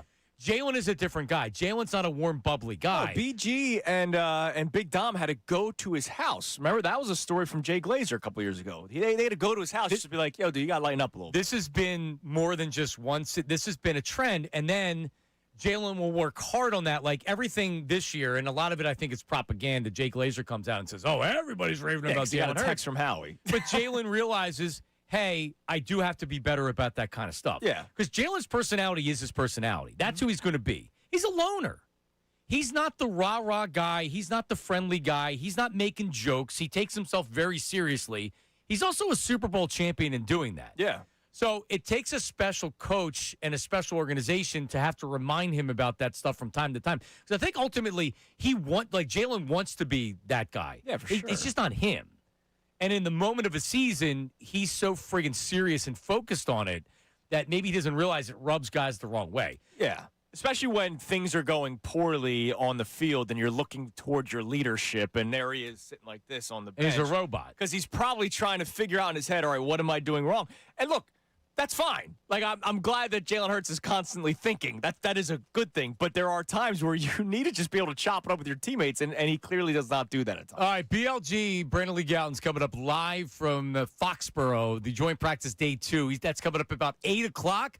But let's get to some morning headlines. What do we got? Today's headlines with Austin Jones.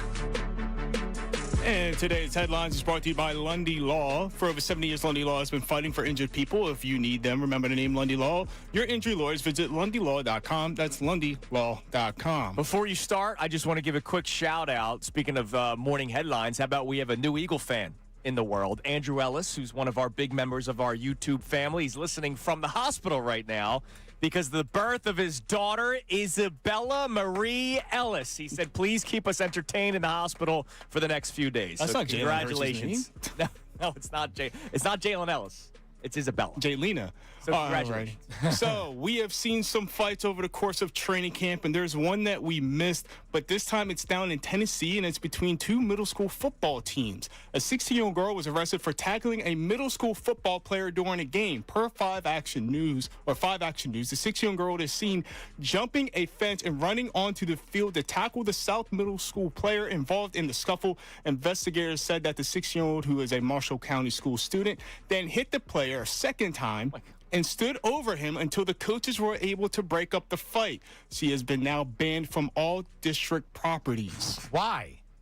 Why did she do this? Not explained? Wait, was it a play she jumped over, or was it a scrum that was happening? So it was a scrum between the two middle school teams. Okay. She jumps the fence from the stands and then goes out there and tackles the player. Which she obviously can't do, but she went out there based on something that was happening in the scrum. She probably saw somebody, maybe her man. Maybe her man got hit. She said, No, it was a That's young kid. That's what I was trying to. No, it was it was a middle school game. She's 16, so Right, she's not dating a middle school. No, but I'm saying, like, is it her little brother or Right. cousin or maybe a close family friend? But I couldn't find any deeper digging onto why or whom the player was. But yeah, I mean, maybe we should look at her to maybe potentially being a future Alabama Crimson Tide or maybe a Notre Dame Fighting Irish. Hey, Eagles need an edge rusher, man. Here's the question: is it arrestable? If you jump out of the stands and you attack a middle schooler and hit them, it's technically assault. It is arrestable. It's assault and it's also disorderly conduct. All right. Like a lot of times, technically, an assault happens. Was the person injured?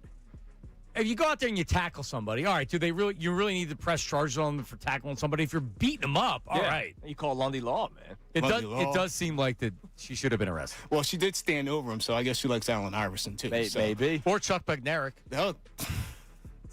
Matt Minark wore that shirt the other day, and I said the famous line to him. I can't say it on air, but this bleeping game's over. Exactly. That's what he said, standing over Frank Gifford, who was almost dead on the field. All right, what else do you have, Austin? All right, second up, if you guys remember a time back in the late 2000s, Dane Cook seemed to be on top of the world as one of the future comedians to potentially be a big-time actor. And Did he do the? Was he the ventriloquist too? No, that's Jeff Dunham. No, Dane Cook had the what was the Employee of the Month was the movie. I love remember. that. No, but what was the show that he had on? Didn't he have a show that would do viral clips and things like that? Oh. Anyway, go ahead. Anyways, well, unfortunately, he's going to have a new documentary come out, and it's going to be about in regards to his brother stealing $12 million from him during the course of his career. The police officers, they believe that you were communicating with Darryl with coded messages. There were bricks of hundreds and all the spaghetti sauce. And the pasta sauce, of course. Where else would you put the money? This is blowing my mind, dude. So his brother ended up hiding money in cans of pasta sauce. That's what you do. But he stole it. He stole it. Yeah, stole $12 it. million? He was making withdrawals of $20,000, $30,000, $50,000, and then finally Dane Cook finally caught on. Yeah, you know what? It must be nice to be so rich that you don't know when you lose that much money. It's like Shohei Ohtani clearly gambled, but then they had a fall guy. It's unbelievable that Dane Cook could just be like, oh, it seems like my bank account's a little low today. There's a lot of people that lost their fortune because they weren't keeping a close enough eye. They thought they had somebody that was watching over them when, in fact, they were taking money and contributing to what was happening. Yeah, ask Alec Boehm that question. Yeah, happens to athletes all the time. I'm serious. Like, it's horrible. I love hiding money in. It's like a mafia thing. Oh, you're hiding money where they can't find it. Pasta sauce, though. That was like the most outrageous thing I heard from that story. Like, all right, he lost his money, but you're hiding it in pasta sauce? Yeah, I mean, they did that in The Bear. If you guys watched the show, I did. The Bear. Remember, he found the brother that died. Yeah. Found all the money. Right, in cans of sauce. Yeah. I did The Bear for like a season and a couple episodes, and then I was out pretty quick. Loved it. I love being stressed watching TV. Like, I love Breaking Bad. I love The Wire. I love The Bear. I loved the movie with Adam Sandler when he was the gambling guy. Oh, Uncut Gems? Uncut Gems. Like, I loved it. I like being stressed out. It's fun. Yeah, the Bear. That's why you're a Philly fan. The Bear just became kind of annoying. But it was good. First season was good. Yeah. Having a restaurant background, I could relate. Oh, yeah, absolutely. Alrighty, last one for us here, gentlemen. In Center City, there's a man running around wearing a Chucky mask and threatening people. And he may have met his match, according to 6 ABC News, because he didn't want to fight his last potential victim. You kicked him in the center of his chest. Just like that. Yeah. It happened about 5:15 a.m. near 15th and Broad. Jamaica W. believes the person who targeted her is the same suspect police say was caught on camera chasing a woman outside City Hall minutes earlier. Before her own encounter, Jamaica says she spotted the masked suspect approaching a runner who was wearing headphones. So I started to wave at her across from the intersection and say, hey, there's someone behind you. She then witnessed him try to force his way into the coffee shop before turning his attention towards her. So I figured that if anything was going to happen, I wanted to see it with my own two eyes. He just seemed so disoriented about what his goals actually were. Like, I had bags. He wasn't reaching for those. It didn't seem like he had a clear goal to, like, actually get in La Colombe to do anything. Let's see if you can fight. And he couldn't. Let's see if you can fight. Shout out to Mika. That's awesome. So if you don't know, Chucky Child's Play is is it a 90s movie? Yeah. Which is very disturbing. Child's it was Play. a doll that came to life. And they called John Gruden Chucky because he kind of looked like Chucky. Yeah. Is this person just trying to be an a-hole, or is he really demented? I think this person's got mental issues. One of the parts of the story is he went up to somebody earlier in the week and said, "Are you ready to die?" to the person. So I think this guy's. But that's what Chucky used to say. Oh, really? Yes. Oh, so this guy's just. I just think this is insane. I think this is just some guy that thinks he's being funny. Yeah, remember the clowns? 2016 or no, during COVID. I think it was a COVID thing. Yeah. Do you not remember there would be people, because everybody was outside during COVID because there's nothing else to do, so people go on hiking trails. There were people dressing up as clowns, hiding in hiking To trails, scare people? and would follow them. Oh, it was yeah. disturbing. It was going viral for a minute. I don't remember Because that once at all. one person does it, everybody wants to. That would actually be horrifying. I hate If clowns. If you had clowns following you and you're hiking. Well, yeah. I mean, just imagine you're going. Well, you think it's have some to be 6 sicko feet that's going to apart. kill you. Yeah, and Yeah, exactly. You got to be 6 feet apart, and you're out walking around, and next thing you know, you got right. Ronald McDonald chasing you. Make a note. We got to circle back to the Chucky story because we ran out of time, but I need to discuss this more. I need to do further investigation. Coming up live from camp up in Foxborough, the joint practice, Brandon Lee Gout and the Bleeding Green Nation. We heard from a lot of people on what happened yesterday. What does BLG think? Did the Eagles lose really bad yesterday, and can they rebound today? That's coming up after this. It is Marks and Salciunas.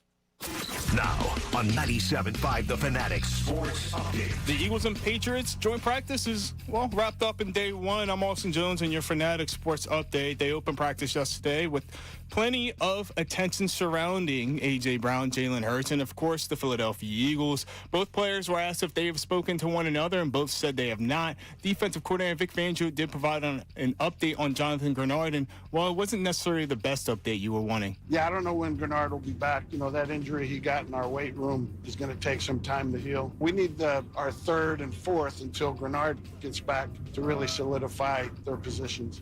Up next, we're going to have Brandon Lee Gout from Bleeding Green Nation on Zoom. He's going to give us more information in regards to the joint practices. Head coach Nick Sirianni is going to speak to the media today at 9:55. The Phillies swept the Marlins last night, now have won 6 games in a row. It's their longest win streak since August of 2025.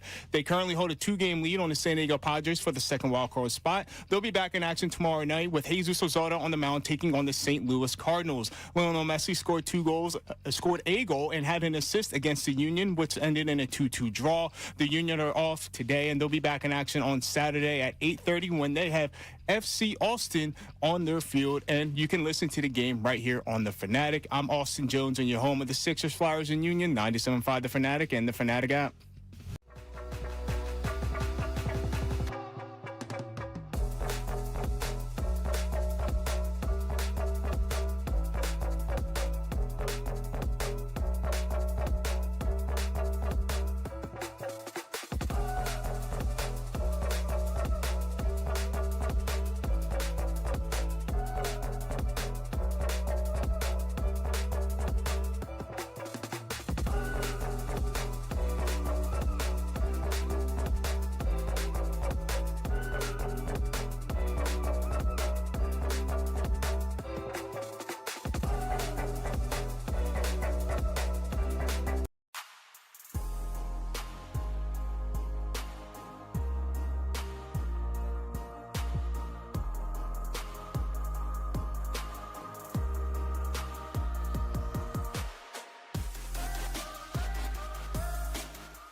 I'm Mark C. Salciunas. What's your first name again? It's Andrew.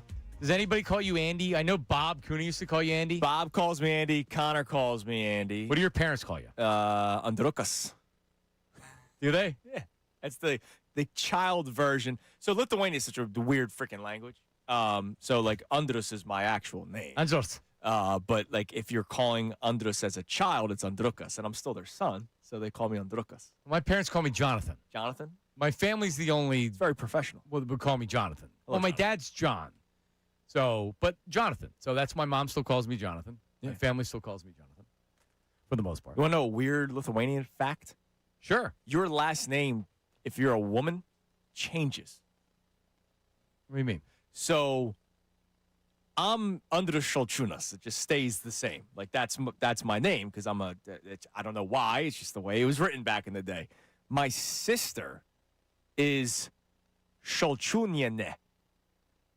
So it's kind of like Spanish where there's the male version and the female version, but then there's also the female married into version. My mom's last name is Salciunaite. So my mom and sister, when they wrote out their name, now my sister's married now, but when they would write out their names in like Sunday school, Lithuanian Sunday school, their names would be different. I'm so glad I'm not Lithuanian. Yeah, no, there's too many rules. Dude, there's so many rules. It is such a complex language that, it's nuts. All right, so here's our Twitter poll, which is sponsored by Dr. Avedon Appel of Iron Mountain Men's Health. It's the best performing Twitter poll because it's held up by Dr. Avedon Appel. All right? And this is going back to Sal Paolantonio had said that by far that A.J. Brown was the best wide receiver on the field. So we asked you, knowing that, does it give you any room for concern about the Eagles wide receivers? And 82% say they're not concerned about the Eagles wide receivers at all. See, I think that's at all. That I don't like. If you have no concern about the Eagles wide receivers, I don't think you're paying close enough attention. Yeah, no. A.J. Brown's a really good player. A.J. Brown's not cooked. I know that's what a lot of people are going to say. He's cooked anyway. Nobody wanted him traded, and now that he's gone, we're going to act like he's not the same good wide receiver anymore. I think Devontae Smith is going to be a stud this year. I think he's going to be 1,300 yards. I think he's 100 catches. No, they don't throw it enough. But he's gonna this year. He's gonna be the number one wide receiver, and I think he's gonna have a hell of a season. But again, it's everybody else is a bunch of flyers, right? Like you're taking a flyer on Dontavian Wicks, you're taking a flyer on Hollywood Brown. You obviously have high expectations for your first round pick in Mekhi Lemon, but the guy hasn't practiced. Yeah, I don't feel great about that. And to your point, it's kind of like the Packers, where Sean Mannion came from. They had a bunch of 2s and 3s. They didn't have a real 1. Christian Watson was the closest thing, but he couldn't stay healthy. No, he couldn't stay healthy. But Romeo Dobbs. Right. They drafted Matthew Golden as a first-round pick, but they barely used him last year. It was weird. So now you look at these wide receivers, and it's like, you're right. Devontae's their number 1. And then you is Wicks really a 3, who's masquerading as a 2? Is Lemon, is he going to crack the lineup? Maybe. Or at the beginning of the season. You want a positive spin. Could Wicks have been a part of a group of wide receivers that he was never able to be showcased? I don't want a positive spin because anything's possible. I'm being realistic right now, and I would say that you don't know. You don't know that Wicks has been good in camp. Darius Cooper's good in camp. I've heard this Darius Cooper stuff over and over and over again. BLG, in fact, Brandon Lee Gatlin is going to join us here. He's a big Darius Cooper fan. He's training camp warrior, man. But he also did some things last year. He dropped. He dropped. What did he do last year? He dropped a pass in the preseason game. Listen, I would love if Darius Cooper became a real wide receiver. Made a couple nice blocks last year. That's what I'm saying. They don't. Hollywood Brown to me is closer to being out of the league than being an impact wide receiver. Period. And the Eagles overpaid to get him, and now they're probably wishing they didn't. Because that was a bad he's had no impact in training camp. That was a bad signing. It was. That was such a name brand signing. It was like, oh, we know this guy, so let's sign him. $5 million guaranteed is ridiculous for Hollywood Brown. Well, joining us right now, live from Foxborough, he was on hand yesterday. Where were you when Jalen Hurts threw 3 interceptions against the New England Patriots? Where Brandon Lee Gatlin was at Foxborough for the joint practice of the Eagles and the Patriots, and he's up there for day 2, and he's nice enough to give us some time this morning. What's up, BLG of Bleeding Green Nation? How's it going, guys? Hi, BLG. All right. Do you know about boxing, how they score boxing, BLG? Yeah, it's like, what, 10-9? Right. Andrew didn't know. So in boxing, if you get 2 knockdowns in a round, it could be a 10-8 round. If it's just you win the round, it's a 10-9 round. Was yesterday's loss to the Patriots a 10-9 round or a 10-8 round? Yeah, I think that's a good framing. I would say a 10-9. I do not think it was this kind of blowout performance, quote unquote blowout in terms of practice for the Patriots. I think they did get the better of the Eagles ultimately, but I thought the Eagles put up a good effort as well. All right, so Jalen Hurts, a lot has been made of the interceptions. I know one of them was caught on video that it was a drop by Wicks. But overall, and I'll just go from what Sal Palantonio said on ESPN. He said that there were a lot of checkdowns to the running backs, not a lot of throws over the middle of the field, and 3 interceptions. Would you say Jalen Hurts had a poor performance yesterday? I wouldn't. I didn't see all 3 of the interceptions. I did see the Wicks one where it bounced off his hands. That was a perfectly fine pass, just more on the receiver than Jalen. The other ones, 2, happened in 7-on-7 as opposed to the full team 11-on-11 setting. So, is that even real football? To some extent, but, it's different, certainly, than the full team drills. And I thought he did have a lot of good throws as well. Was it his best practice of the summer? No, absolutely not. But I think the box score, again, box score, a silly phrase here. There's no actual box score. But I think the stat sheet, I'm going to call it that, looks a little bit more harsh than the reality the eye test showed. Does he look comfortable throwing the football over the middle of the field right now? It's one thing to do it in practice and then to maybe be afraid to do it in an actual game. But this offense, this scheme, from all accounts, he's supposed to do it. So from your vantage point, joint practice or even just the practices with themselves, has he looked comfortable with some of these throws over the middle of the field? He has. I think he's really been embracing this new offensive direction. I think it's encouraging to see he is throwing over the middle of the field more. And while you obviously don't want him to throw interceptions in a perfect world, I do think when you look at last year's offense and how conservative it's been at times, you want to ramp up that aggression a bit. Obviously, you have to balance it between, being aggressive and not being reckless. So you kind of have to fine-tune that. But I think overall, Jalen has had an encouraging summer and does seem to be embracing this offense. You might have heard A.J. Brown plays for the Patriots now, BLJ. I don't know if you took note of that. 100% chance that he'd be traded. Yeah. If there's one guy that predicted it, it was Brandon. Overall, what did you think of the performance of A.J. off of the field yesterday? I was a little bit surprised. He seemed kind of unprepared on how to answer the questions regarding Jalen Hurts and talking to him. Yeah, he really shut that down, or at least kept it pretty short and sweet when he was asked if he talked to him. He said no. I think AJ looked great, and any idea that he is totally physically diminished, it's just not true. And now that I think that's more frustrating, really, for Eagles fans and the Eagles, because it clearly wasn't that, he just can't play anymore, and he had a down year last year, and now he's going to be a bad player from here on out.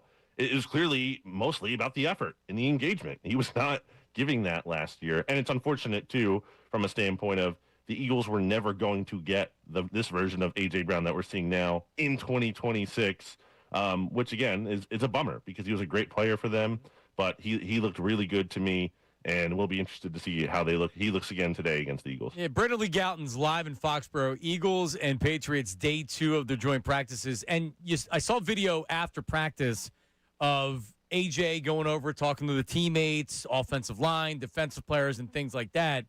And I'm not expecting the teammates not to like AJ. I find it interesting that a guy that didn't want to be here anymore, that acted up a little bit, more than a little bit on social media, but yet everything is AJ's the best teammate. AJ's the loved by the organization, by the front office, by the coaches. After practice, everybody's over there. It's like they missed them, big smiles on their faces. But yet the quarterback, who's still here, I don't know, man. I just wonder if Jalen feels a certain way about the way everybody responds to AJ, who forced his way out of town, and he's just up there smiling and loving life, and Jalen may not feel like he's being supported. Yeah, I think that's a fair question to ask. I think it's kind of something where, this is my interpretation of it. I don't think Jalen is bothered by that. I don't think it's everyone has to take my side. I think Jalen is I feel this certain way, and I'm comfortable with that, and I'm comfortable with where things stand with AJ.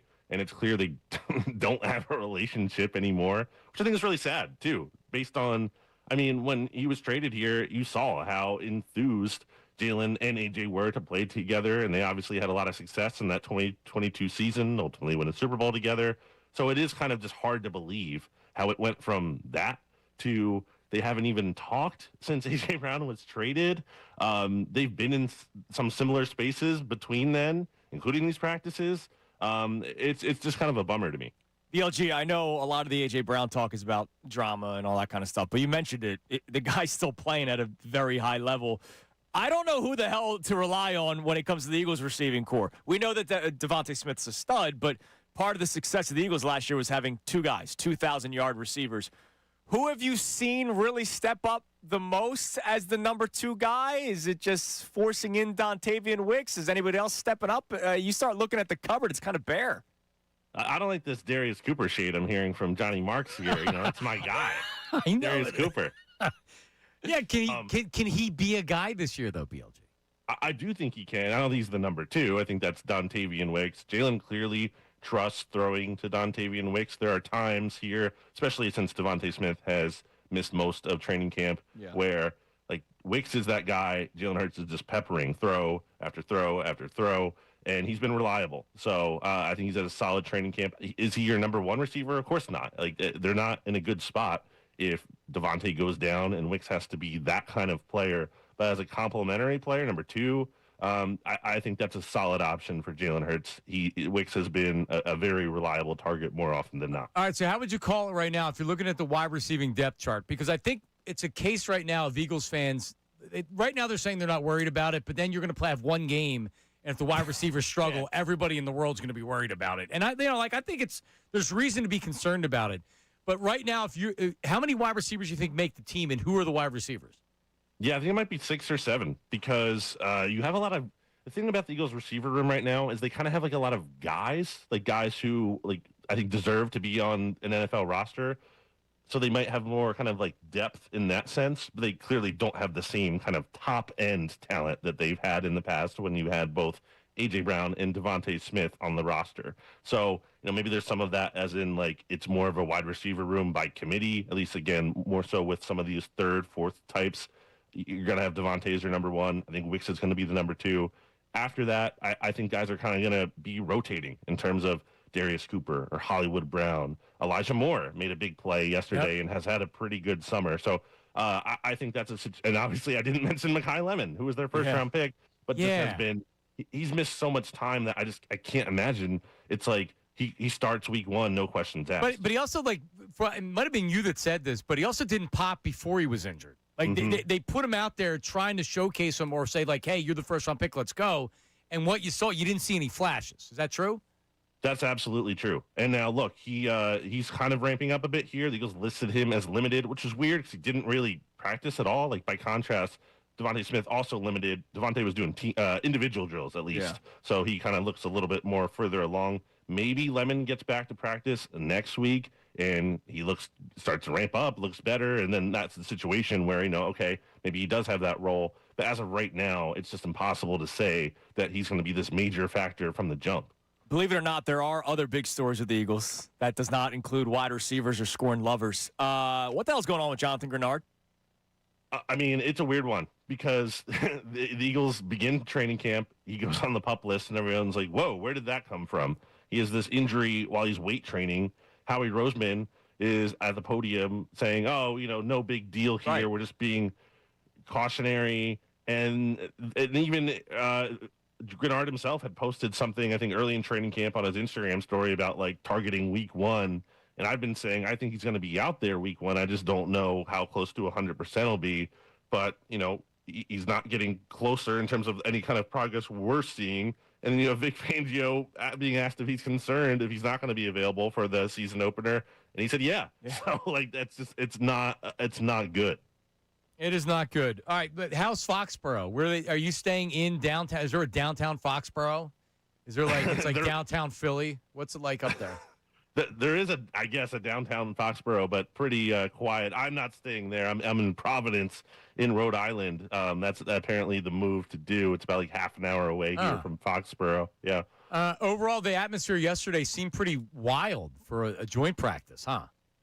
It was, just from the jump, with that A.J. Brown, Quinyon Mitchell one-on-one rep where the ball's in the air and A.J. gets the step there on Quinyon Mitchell, and you can hear all the Patriots fans like kind of anticipating that touchdown pass being completed. So you hear that from the crowd, and all of a sudden, it goes incomplete, and basically you hear all those Patriots fans go quiet, and then a small, but I would say loud and proud Eagles contingent really, cheering at that point once that play was incomplete. I love it. That's great. Yeah, so just a question on the defense quickly. How did, they weren't great. I guess the secondary wasn't great yesterday. How good or bad was the defense that you saw? Yeah, I think they, Drake May was something of 21, 25. The ball was not hitting the ground really for the Patriots offense. I do think the secondary struggled. I also think, in a real game, the things might have been a bit different because the Eagles defensive line was having some good moments, especially Jalen Hunt, who has had a great training camp. And it was really good to see him finally go up against a different team's offensive line to kind of see what that looked like. He was tormenting Will Campbell there on the Patriots offensive line. So I did see some encouraging things from the defensive line as much as it was kind of a bad day for the defense overall. I got two more things for you, BLG. One is deep in the weeds football guy question. I'll save that one for the second one. The first one, Jake Elliott, another bad day yesterday. I saw your tweet, missed more field goals. Are they really the Eagles, the great franchise they are, one of the most successful franchises in sports, not just football, over the last 25 years? They're just okay with it? It does feel a little weird that, Jake Elliott has had basically 2 down years in a row here. And when you look at where the other kickers were in terms of his field goal percentage last year, he's towards the bottom of the league. No, he's bad. Bad.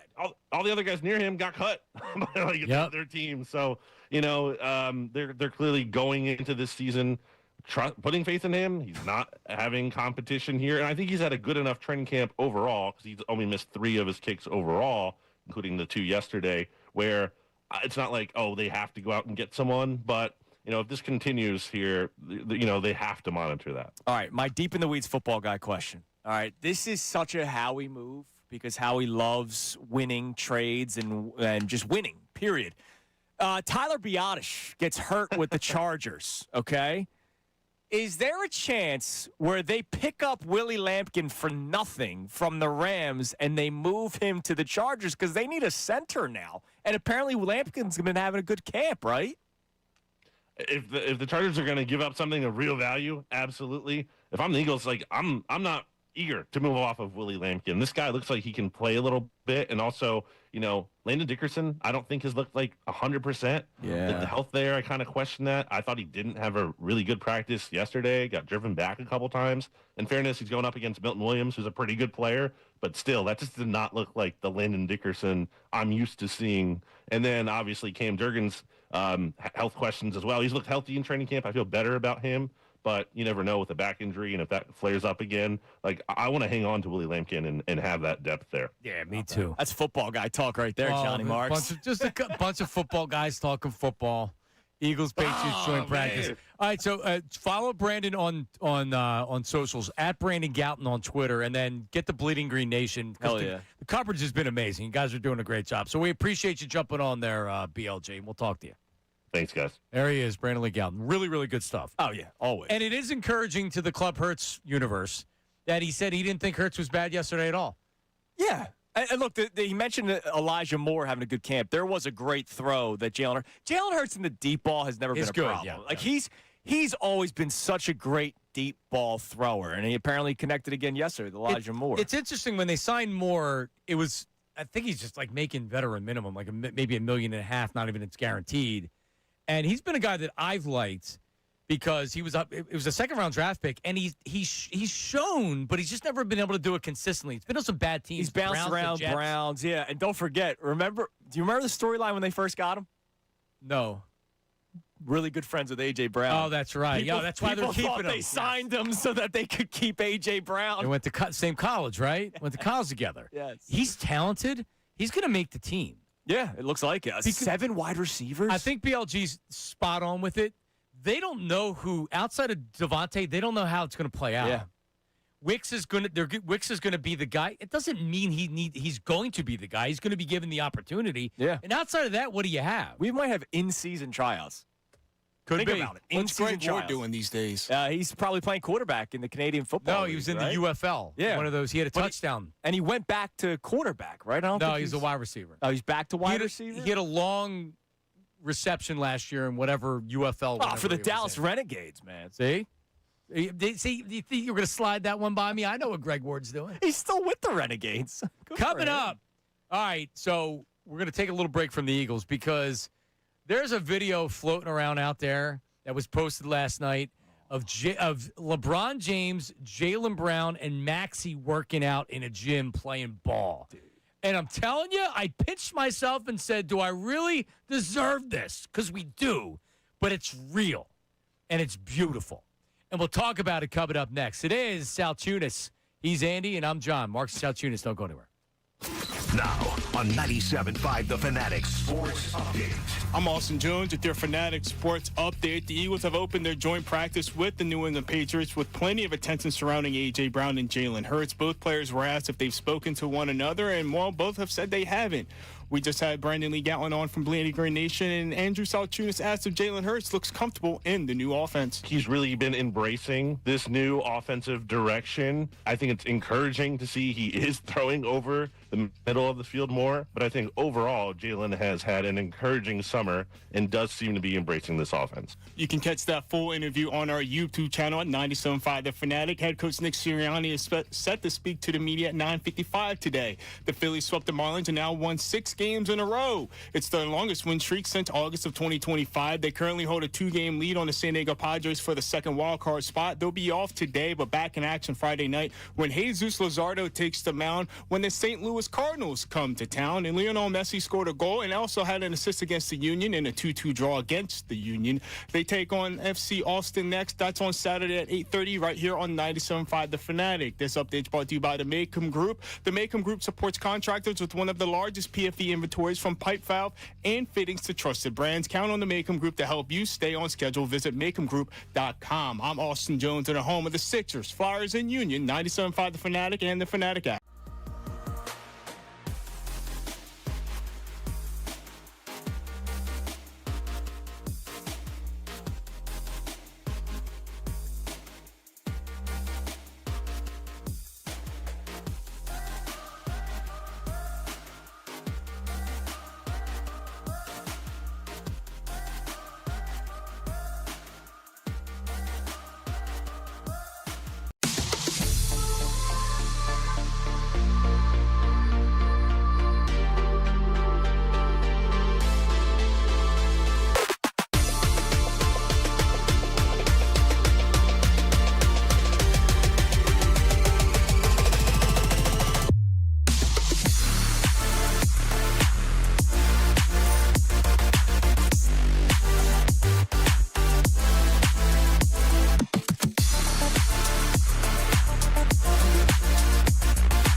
This is a new one on the board. Hi, good to see you. That was whoever asked A.J. Brown the question and said, hi, good to see you. Wait, good to see you. Did you see the photo that Jeff McClain posted yesterday of A.J. Brown? Hi, good to see you. Yes. It's just him like staring at him with like, I hate you. Not, he doesn't hate Jeff McClain, but I hate that everybody's here asking me these questions. He may hate Jeff McClain, but that's not, it doesn't have anything to do with the conversation. Hi, good to see you. Yep. Let's take a break from the Eagles and A.J. Brown because I woke up this morning. I didn't even see it last night. I woke up this morning to an email. Austin Jones put together an email like, here's what's going on. Here's some stuff or whatever, the doom scroll. And it's a video. And I'm like, hang on a second. There's a video out there of Bron. He's sweaty and Bron and then Jalen Brown sweaty and shirtless and Maxey. And they're working out. Did you see the audio I put in there? You have the audio?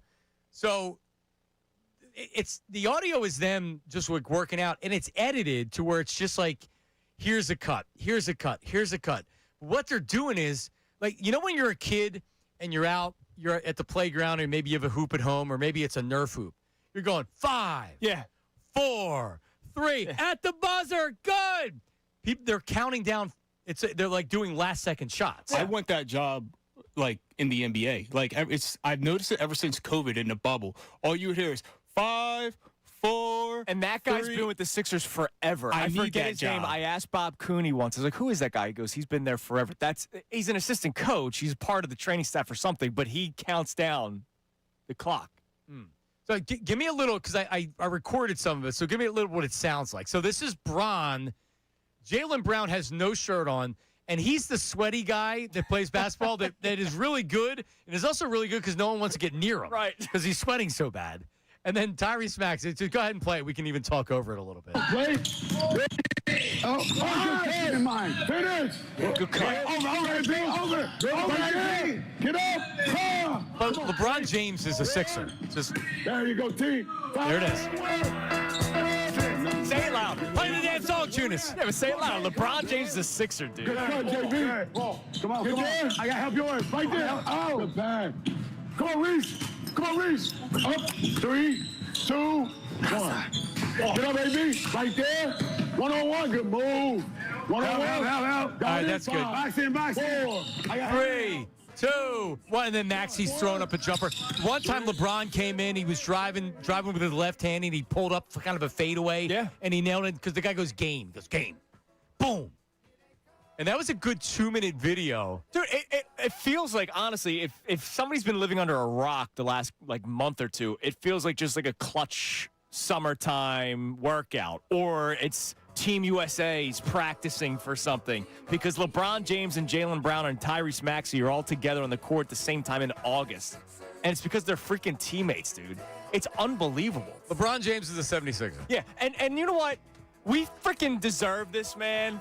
Like, I was talking to you about this morning. I was talking to Sam about this morning. I've been here since 2014. You've been in the radio industry for even longer. There were droughts, man. And droughts not just with one team. Like, collectively, the city went through a drought where the Sixers were in a process. The Flyers fooled themselves every single year. The Phillies weren't making the playoffs, and everybody was getting old. All we had was Chip Kelly and the Eagles, and that was a mess, too. That was a season. Like, that was 1 year, and here we are now, 2026. Say what you want about the Phillies and how tired you are of them and how you need them to win a World Series. I get it. We have a team that's going to be playing in the playoffs because they will make the playoffs. They've been a perennial playoff team. We're going to go into an Eagles season where they are the favorites to win their division. We're going into a basketball season where the Sixers are the second favorites to win in the East, and it's only the reason why they're second is because the team that's number one won the championship last year, so of course they'll be number one. And the Flyers, for the first time in a long time, have expectations where you're saying, hey, get to the playoffs again and play a little bit better this time in the second round. We have all 4 teams in the mix right now. It's great. It's a great point. Now, it's a good time to be doing this. It's a good time to be a sports fan. Because you know why, Andrew? Here. So take the key. Take the. Sorry, that was me. That's okay. Because we have this. At 6'9" from St. Vincent St. Mary's, number 23, LeBron James. Yes. James. So LeBron's wearing a sleeveless, like dark-colored shirt. It's sleeveless. He's in great shape. He's jacked. Yeah. And Jalen Brown is in great shape. He also has his shirt off. Yeah. And dude, when I tell you that like he is the guy at the LA Fitness that has his shirt off, and not only is he sweatier than anybody you've ever seen in your life, he wants to make contact with everybody on offense and defense. Yeah, it's a long cane poly. It's just instead of the fat hairy guy, it's the guy that's cut. But it's disgusting, man. I would not play defense. Of course he's going to play well against me. Everybody can relate to the sweaty guy with the shirt off. That it's like, oh my god, you're so slimy. Yeah, dude. I used to run pickup every single week. This is the first year we've even done it in like years. And there was a kid that would show up, and we were all in our 30s. And here's this one kid. He was just showing up to the local park. I think he was in high school or early colleges. So like nothing hurts yet. His body still is intact. But he was the shirt off guy. And we were like, really, dude? Like, here you are looking like Adonis, and you need to be the shirt off guy. And he was soaked. All right, it's one thing if it's an urban atmosphere where guys are taking off shirts. It's another thing where you a bunch of white guys that are playing basketball. And we were a bunch of white guys playing basketball. Yeah. Yeah, see, I had one buddy, Joey Monahan, where it was probably worse because he kept the shirt on. So it was just like saturated with just sweat. And mind you, I'm 5'8", 5'9" on a good day. He's 6'1", 6'2", and I got to try to cover him in the post. It wasn't his barbecue chicken alert. Dude, it's gross. Dude, Embiid, by the way, speaking of sweaty, Embiid. Have you guys ever... Dude, you need like 30 towels for the floor. Have you ever watched him when he comes off the court? Because he barely does, or he gets subbed out like 4 or 5 times. He gets a different jersey. He's dripping sweat. They bring him a different jersy. Framber Valdez, do you remember the game? Yes. Framber Valdez, I've never seen anybody sweat like that off their hands. It's like he was wearing thermal underwear, multiple long johns underneath his uniform. Yeah.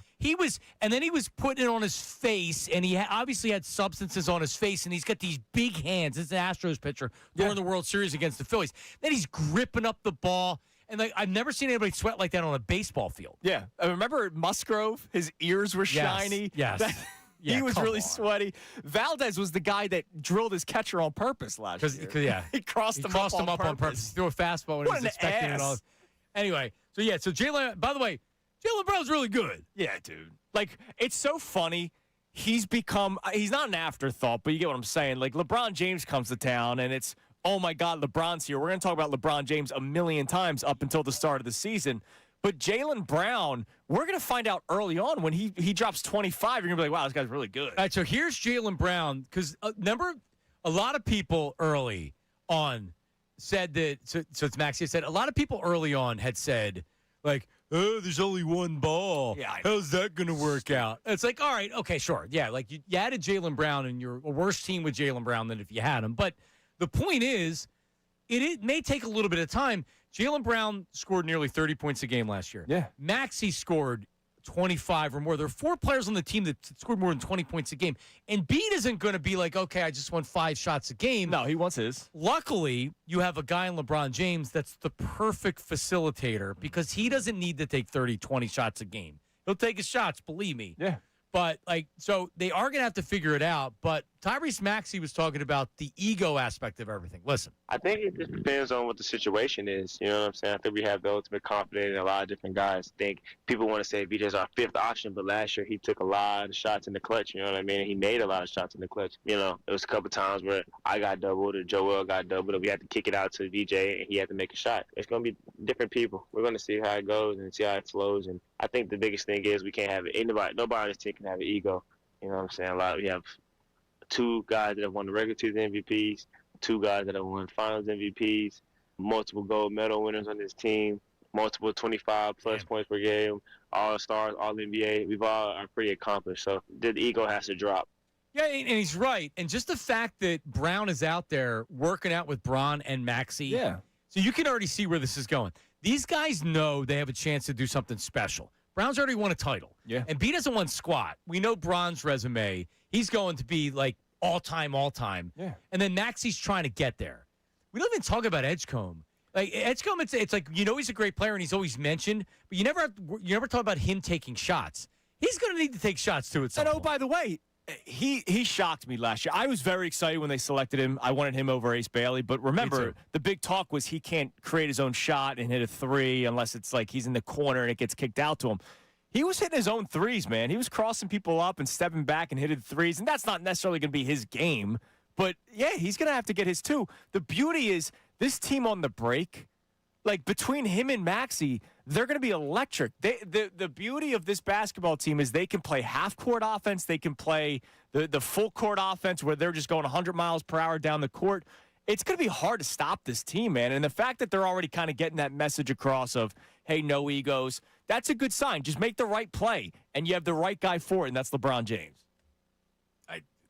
Again. At 6'9", from St. Vincent, St. Mary's, James. number 23, LeBron James. Yay! He's ours, dude. He plays for the Philadelphia 76ers. I'm not going to get tired saying that. I love But it hasn't sunk in yet, has it? No, because we haven't seen it. Like, again, Correct. If I'm watching that video and I've been living under a rock, it's just three guys working out that may be all clutch, right? LeBron James and Tyrese Maxey. They've worked out in the gym before. Like, that's nothing new to me. I didn't. No. What's going to be new to me is seeing him in a Sixers jersey, and it's not me high on my couch playing NBA 2K and putting LeBron on the Sixers. This is real life, dude. Yep. Like, little Andrew that grew up watching Allen Iverson and thought that was the greatest team ever with Matt freaking Geiger on it. I have LeBron now with Jalen Brown, Tyrese Maxey, and a man that I still have love for in Joel Embiid. Yeah, you mentioned earlier, but if you think about being a 76er fan, what is the most memorable moment of the 76ers in the last 25, but this century? Most memorable is a step over in a series where you lost in 5. You're right, and it annoys me because it's like a really cool, great moment. All right, but that's what we have to talk about. It's like when I'm growing up, right? It's 1992, and it's a rain delay. And I'm watching the same friggin' video I've been watching for 10 years or 15 years of the 80 World Series or like the 83 World Series. And then after that, 93 happens and you have the Macho Row and you have the 93 team. It's 2005. They haven't made the playoffs since 2005. Now I'm watching Whatever It Takes, Dude, which is the video yearbook of the 93 Phillies. And then they're going back to 1980. It's like at some point you need new memories. Yeah, and there's been nothing new with the Sixers. Look, there have been moments, right? Like remember when they had the ninja headbands? Like there've been fun moments. Ninja headbands. Hey, remember that when Mike Scott, it was a Jimmy Butler, oh my God, Ben Simmons, yeah, and the NBA actually had to put a kibosh on bring it back. A lot like you, I'm with the Phillies like you are with the Sixers. You protect the Sixers like I protect the Phillies. I know. The Phillies mean more to me than any other team. The Eagles are the Eagles. Yes, of course. And the Phillies are meaningful to me. It's an emotional attachment I have towards the Phillies. You have that with the 76ers. Yeah, I mean, I was going to games during the process as a revolutionary. I hated Mike Scott. Right. Because the whole Mike Scott hive, and it's like, this guy sucks. Yeah, I don't want him out of here. I didn't like the hive. I was fine with Mike Scott. I didn't like that we were overhyping a guy that's you're fanboy Andrew when it comes to the Sixers. Absolutely. And that's why I have not wanted to trade Joel Embiid up until this offseason before they traded for Jalen Brown because if you close your eyes and if he stays healthy, I'm that guy. I'm the if he stays healthy guy. And I know that it's tired of saying it. I'm tired of saying it, but it's still true. It is true. And that's the sad thing. It's true. Like, I went to that game when he dropped 70 against Wemby. Like, I was there. Me and Ray were there. Wow. You and Ray? Yes. I went to watch Wemby.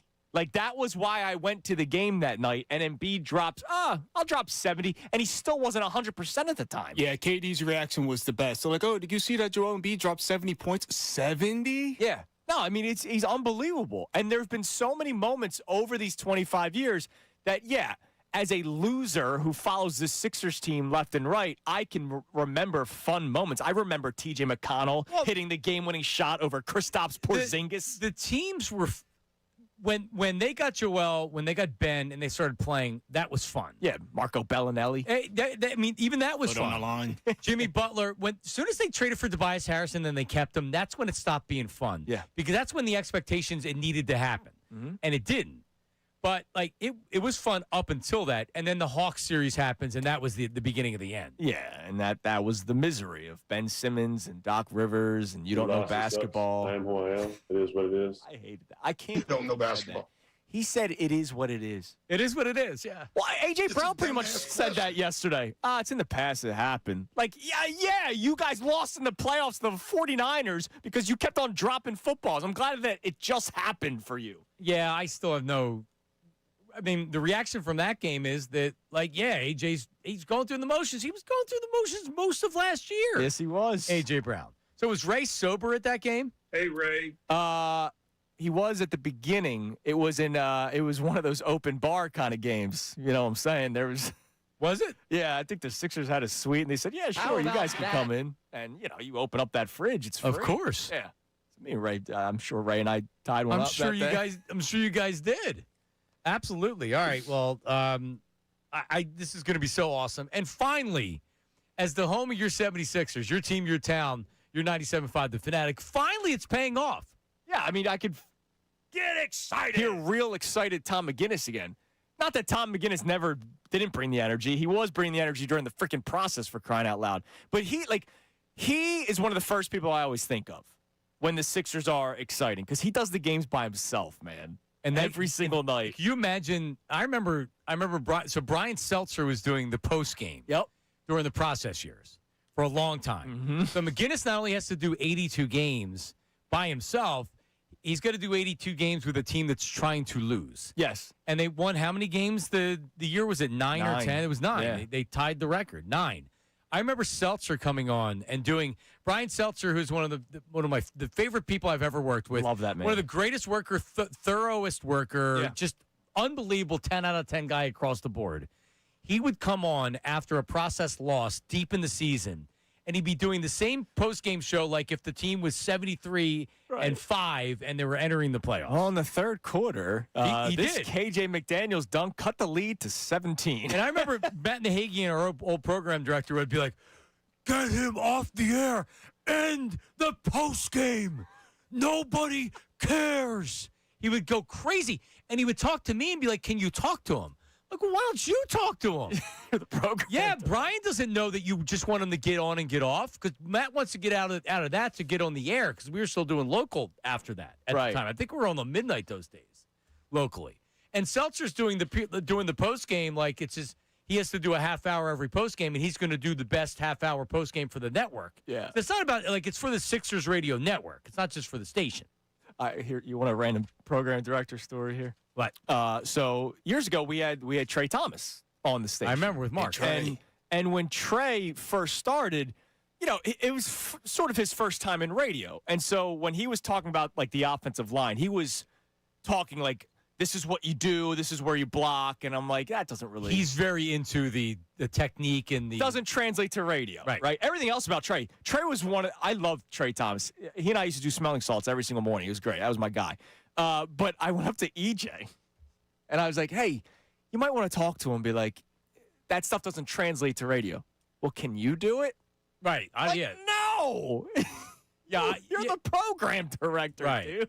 Yeah, it's kind of your job to do that. By the way, I'm like 24. Yeah. You gotta go tell Big Trey. Hey, Eagles Hall of Famer. Can you? Yeah, Trey actually, you know where he cut his teeth in radio? I'll say cut his teeth, but you know where he got his start? We were kind of like the minor leagues. We used to do Trey Day Tuesday. I love that. Trey was in with us for the week in Minneapolis for that Super Bowl. Now, he took a day or two off in the middle of the week. He went to the Prince Mansion the one day. Yeah, but for the most part, he was with me and Ike for like 3 of those 5 days. And then after that, we were doing Trade Day Tuesdays before and then after, and that's when he told me, he's like, they're offering me a job. And I'm like, all right. Like, go for it, man. I'm like, you should take it. Like, I don't want to lose you. But yeah, you should take he's the best. I love Trey.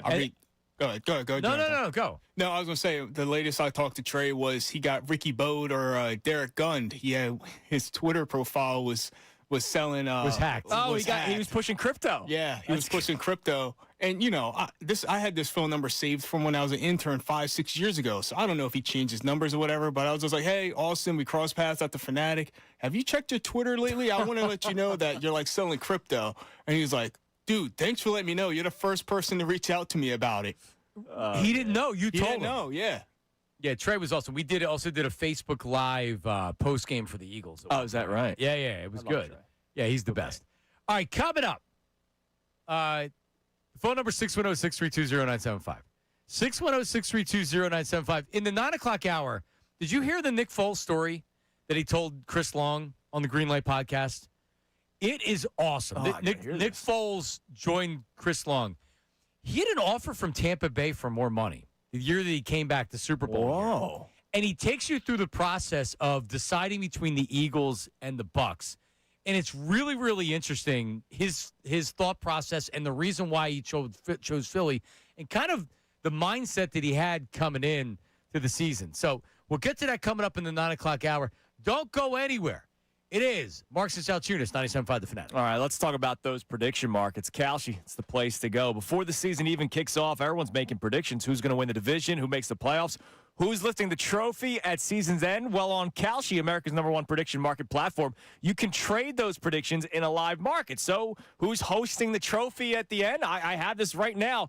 5% probability is what Kalshi has as listed for the Birds right now. That means if you did a $100 trade, it would pay out over $1,800. Just for context, the team out in L.A., they're at 16%. Buffalo's at 8%. Seattle at 7%. Baltimore and Kansas City are at 6%. And then the Birds are part of a bunch of teams that have that 5% chance. If you don't want to put down a futures bet, you want something for this weekend, God bless you. If you're thinking the Birds can win a preseason game against New England, $100 trade could pay out $170, so $70 profit. On Kalshi, you're trading against peers in a live market, meaning there's no house. And as the probability changes, you can buy in and out of your position, trade the draft pick, the game, and more on Kalshi. Just download the Kalshi app and use code FANATIC to get $10 when you trade $10.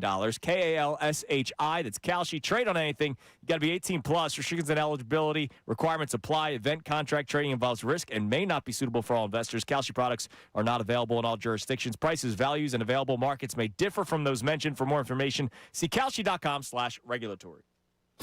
Now on 97.5 The Fanatic Sports Update. I'm Austin Jones with their Fanatic Sports Update. The Eagles opened their joint practice yesterday with the New England Patriots with plenty of attention surrounding A.J. Brown and Jalen Hurts. Both players were asked if they've spoken to one another, and, well, they haven't. We just had Brandon Lee Gowan on from Bleeding Green Nation, and Andrew Salciunas asked if Jalen Hurts looks comfortable in the offense. He's really been embracing this new offensive direction. I think it's encouraging to see he is throwing over the middle of the field more, but I think overall Jalen has had an encouraging summer and does seem to be embracing this offense. You can watch the whole interview on our YouTube channel, 97.5 The Fanatic. Head coach Nick Sirianni set to speak to the media at 9:55. The Phillies swept the Marlins, and now they've won 6 games in a row. It's their longest win streak since August of 2025. They currently hold a 2-game lead on the San Diego Padres for the second wild card spot. They're off today, but they'll be back in action tomorrow night as Jesus Luzardo is going to take the mound against the St. Louis Cardinals. And Lionel Messi scored a goal and also had an assist against the Union, but it didn't really matter as the Union were able to get out the game with a 2-2 tie. Their next game is going to take place against FC Austin this Saturday night right here at 97.5 The Fanatic starting at 8:30. I'm Austin Jones on your home of the Sixers, Flyers, and Union, 97.5 The Fanatic and the Fanatic app.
Gap. You have some water? All right. Hi. Good to see you. Good to see you, too. It is Marks and Salciunas, 97.5 The Fanatic. John Marks, Andrew Salciunas. And we have our world-famous, see, I've already lost the papers for What, the Twitter poll brought to us by Dr. Dunne and the team at Iron Mountain Men's Health? Yeah. It keeps it strong, man. Yeah, I mean, I wish I could utilize the services, but there's not a lot of reasoning behind going there, I guess, these days for me. You don't want any more kids, Johnny? No, that's not it. No, at all. that's not it. No, I feel like I'm in a desert right now. Well, a little bit of a drought. It's the usage rate, you know? Not a high usage rate. And I'm a high motor player too, so it's a problem. But are you efficient when you are coach during decision. your usage rate? You can't be efficient if you're not getting the call from the bullpen. Yeah, but it's like any reliever. Sometimes you just Duran has to come in even if they're up 6 runs because you need to get him his inning. Yeah, but Edmundo Sosa's efficient. He gets like 1 chance a week. But Edmundo Sosa also, that's the only thing he deserves because if he gets more usage, he's not good. So when you put him out there, he'll surprise when you say, hey, he should be the starter. And it's like, no, he's not a starter. I'm a starter. I deserve high usage rates. Yeah. But it's hard to be efficient when you don't get the use. You're Taiwan Walker in the 2023 NLCS. You're liking tweets about the manager because you're not being used. I need innings. I need my innings. I need my bats. Are you an innings eater? Or are you more like an opener? You're a one and done kind of guy. Yeah. I don't know. I don't know anymore. That's right. All right, so and I wanted to mention this because our buddy Jason Martinez, actually, I got to text him. I meant to text him yesterday, and then I got a bunch of things going on. But our buddy Jason Martinez, who is again battling cancer. Yeah, it's hard. And he's my guy, and we know that he is out there, and he's a fighter, and he's going to fight. But we're supporting him. I love the picture of him on the ice the other day. He got together with some of the players he's coached, and yeah, it was cool. It's very cool. Jason's very cool, and like he's the man. So if you want to help support Jason, I know there's a GoFundMe out there, and I've put this on my social media. But if you want a Jason Strong T-shirt, 100% of the net proceeds are going to Jason and his family. So any profit is not being taken by the station or the company. It's all going to Jason and his family. So now available in the Fanatic Pro Shop. So 97.5 The Fanatic. Just look for the Pro Shop. Men's and women's styles. The Jason Strong T-shirt. It's small through 4XL and starts at just $25. All right, so click the Fanatic Pro Shop at 975thefanatic.com. Look for it at the top of the page, and boom. Like, literally, you can help support Jason. Yeah, just by getting a cool T-shirt. They're nice shirts. I got it. YouTube can see over my shoulder. No, they can't actually. And it's stapled on there, but it says Jason Strong, and then the front has the puck. Make sure that I say that correctly. The puck cancer with the goalie mask. It's actually a really cool shirt. It is very cool. So help our buddy out. Help Jason out. 975thefanatic.com. Now, as we start the show here, and we're trying to decide on who the producer is, and today it's us. Today and yesterday was Austin. Rodman returns tomorrow. He was Monday and Tuesday. Brendan Petrilli's going to get a couple days next week, so we're going to bring in some internal people. John's going. You're going in there one day. No, I actually was applying for the midday producer job. I was going to leave here to be the midday producer because I don't have to get up early if I do that. But they hired Connor, so I can't do that. So Austin had an idea. Like I put it out to Sam, our associate producer, Rodman, and I said, "Listen, we need ideas. So we want to, pitch us ideas, and then we can do stuff on the show." And Austin, what was your idea? It's Lottery Ticket Thursday. It's time to see if John and Andrew can make some extra scratch. Now let's break out the lottery scratch-off tickets and see if they come up big or small. Oh, all right. So tell us about it. Alrighty, so I was doom scrolling, and we're looking for more kind of intriguing stories instead of just your typical sports stories throughout the course of the day to get the people going. And I came across a story where a father sent his daughter down to South Carolina to go run errands. Okay. And while she was running errands, he said, "You know what? I'm feeling lucky. I'm going to stop by my local convenience store and get me a scratch-off ticket." She spent $10. She won $500K. Oh, my God. 500,000? 500,000. Dad's happy for her. She's happy. She put the money in a savings account for the family. There's no vitriol of, hey, well, I sent you to run those errands. Like, where's my piece? None of that so far. So I got to thinking, if we went ahead and did some lottery scratch-off tickets, and if we win big, small, whatever it may be, we donate those proceeds to Jason Martinez and his fund that he has going on right now. And if we don't, we'll still make a donation because we want to make sure we take care of Jason. Yeah, absolutely. But I figured this would be a fun, interactive idea that we could put on social media and hopefully grab some more awareness for Jason. And we do it on Thursdays. I love it. Yeah, it's a great idea, dude. It's a great idea. So I want to talk about the lottery too in a second. So there's a play. I don't know. Is it still down there? It was called Cho's Market. Yeah, I haven't been down there because I'm here in the mornings now. The last 3 years, there's been no reason for me to go down there. When I was working middays, I would go down there once in a while for like oatmeal because she had like random stuff like that.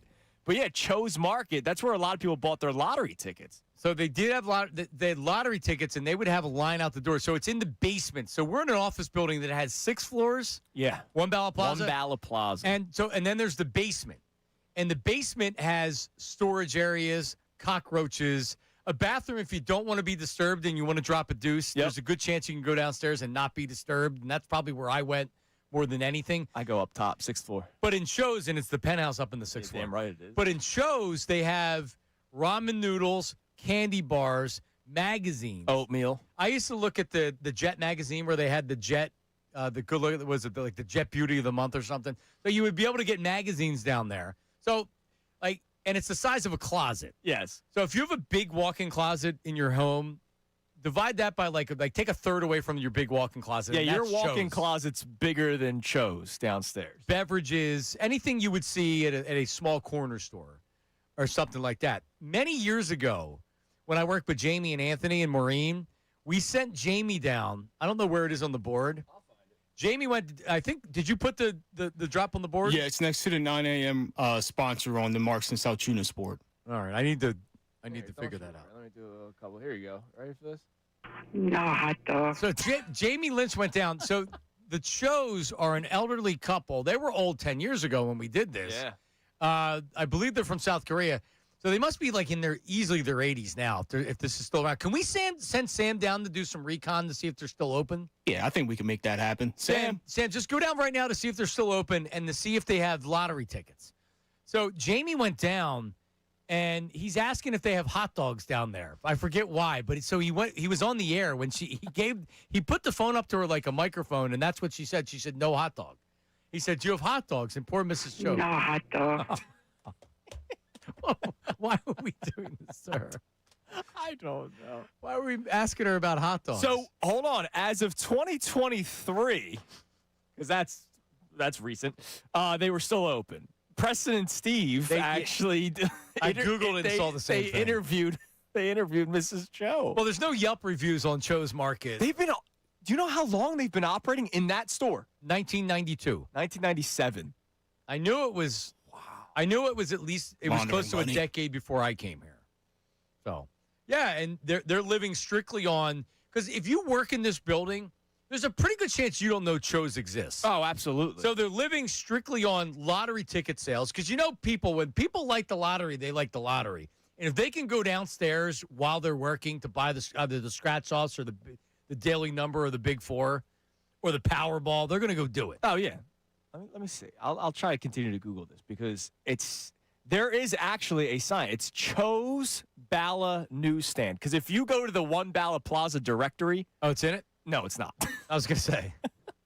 So according to Petrilli, they're open. All right. It's cash only. Not surprised. I got 10 bills on me. All right. Well, so let's do this. Bring Sam in here now. Did Sam go down yet? I'll ask Robin. If he didn't go down yet, then grab 10. I didn't bring any cash, but I got cash. On Thursdays going forward, we'll bring cash in.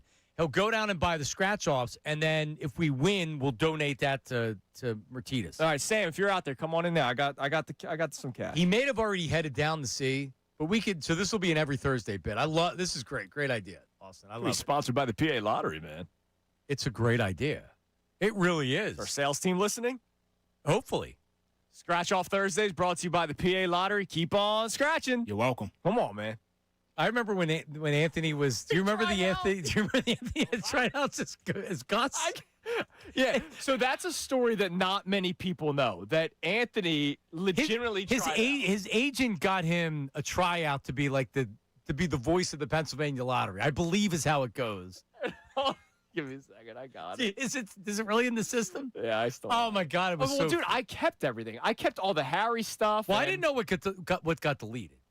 See, it's not working. It's not working. Did somebody actually take this out? That's horrible. Or is the screen not working? No, hot dog. No, it's that. Screen's See, that's what I was worried about. That's devastating.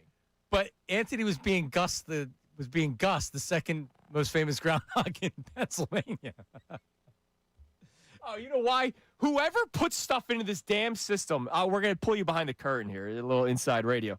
You can set an end date for So it ended. audio. So you need to put it in and then change the end ended date. March 21st of this year. Why did whenever I would put stuff in the system back in my producing days, I would make it like 2,999. Right. I don't even put end dates. Yeah, exactly. Well, no, but you can go in and edit it. So it doesn't mean that it's gone. It just needs it. Like if you could probably do it in there, Austin, if you could change it. What's the name of the drop, Tunes? Sam he has the tickets. We got the tickets. Sam went down to Cho's. Was Cho down there? Thank you, Sam. All right, there you go. What do we got here? Lights, camera, crosswords. These are $3 ones. So you had cash on you, Sam? Why do you have cash? You're young. Oh, cash. These were in your car or cash was in your car? How much you spend? Don't leave cash in your car. $12. Come here. I got 10. No, you need it. Come here, dude. This is your full day pay. Come on, man. Here, I got at least 10 on me. That hurts. Now, I don't have a coin to do it. But anyway, so we have it. Right. So we'll scratch these off. You got keys. I got my keys. Well, let me tell you I have 2 lottery stories. Back in my old job, they used to pool together money. And a lot of people know this when you're at the job. And because if it's $500 million, it's not enough. Once you reach $1 billion, that's when people are like, okay. The whole company. Now it's $1 billion because as if $500 million is not enough money. You need $1 billion. But they wouldn't do the thing where it's like, okay, however much money you want to give. No, they asked $2 for everybody. So then it became, of the $2 that they spent, then it became, all right, well, we got 100 people that put in $2, so your cut would be this, and we're buying $200 worth of Powerball tickets. The only reason I did it, because I hate it, and I hate the idea of buying Powerball tickets because you have no shot. The only reason I did it, Austin, could you imagine if the station pulled together for a Powerball tickets, and I said, no, you guys are suckers, and they won? You'd be salty as hell. Oh, no, you would have to. You'd back pay your way in? No, you'd be the last person working there, first of all, if you showed up. I would be gone? I wouldn't be able to come into work anymore. Yeah. I would never recover. I would never recover from it. I would have, for $2 or for whatever, I'd be fine. I could just quit my job and do whatever I wanted to. Yeah. And figure things out from there. But yeah, so that's the whole reason, and I hated them. So stop doing the lottery things. I don't want to buy them. I don't want to. Stop. Leave me alone. I don't want to see the email because I'm going to have to do it, because if I don't, people are going to be in trouble. Like that. That's all I'm saying. It's going to be very unhappy times if somebody else wins the Powerball. By the way, I have no idea what the hell I'm doing. Well, match it. No, mine. It's called Lights, Camera, Crossword. Oh, you got the same thing. Solid joining. I don't know what it is. So that's story number 1. Story number 2. I remember his name. His name is Hardy. Okay. And I was at a job in Center City, the porn company job that I worked at, in a call center. Keep on scratching. There it all right, is. so you Thank have you. it. Get all of them. Give me some more of Anthony. Forget about it. Whatever. And so he's telling me they're trying to do the thing with the lottery tickets, and I'm like, you know what the worst investment that you can make is buying lottery tickets. You have no chance to win it. You'd be better off just flushing that down the toilet. He goes into his desk and pulls out a picture. Okay. And the picture is of him when he worked at a bank. The picture's of him and like 4 coworkers holding a big check for like $1 million. They won. No way. They pulled it wasn't a Powerball, obviously, but the check was for something close to $1 million that they split, I forget how many ways. Now, he had no money of that left, but he was the guy they won. He goes, oh, yeah, no chance to win, and he showed me. And I'm like, don't I feel like the biggest dumbass ever? Right Yeah, now? I would hate myself. Yeah. I would hate myself for that. Well, he had no money, so it's not like that. But I'm sure he did some nice things with that money. But anyway, all right. So this will be a thing going forward. All right. So let's pivot to Nick Foles. All right. The Green Light Podcast. Are you a fan of Chris Long and the Green Light Podcast? Yeah, him and Bo Allen. It's a really good one. I don't watch it, but the clips that I'm a clips guy. Let me make that clear. I don't watch full I have never watched a full podcast of anything ever in my life. It's not. I do this. Like, why should I listen to podcasts that aren't sports? Yeah, I think I would rather do that if I were like to listen to a podcast. True crime podcasts, things like that. Christy likes the one with Dax Shepard, where it's called I forget what it's called, but they do segments called Armchair Anonymous, where it's like random stories. It's like interesting. Something got stuck up somewhere you don't want it to get stuck up on, and people call in and they tell their stories. Armchair Expert. Yes, Armchair Expert. Thank you. Now I haven't listened to one of those podcasts in a while, but anyway, Chris Long's very good. I love him. He's very, very intelligent. Everything about Chris Long is a check mark for me. He's awesome. So here's Nick Foles on. Nick Foles also has a podcast now. The Comcast Sport or NBC Sports Philadelphia has picked up, so it's going to be on their airwaves during the football season. Maybe it already is. So he's talking to Nick, and Nick is talking about how he ended up back in Philly. So this is a little bit under 2 minutes, and we can talk over it and stop it if we want to. Sure. But it's really, really good. Here it is. Then after that year, I become a free agent. Philadelphia, well, there was another team. I think Tampa Bay was really interested. Dirk Cutter, who was there, I had originally committed to him at Arizona State in high school. So I had an opportunity to go actually play for him. And they offered me a pretty sweet deal for 2 years. And then Howie came calling. Was like, hey, we'd love to have you back. It was a great deal. I was super honored. It was actually less than Tampa.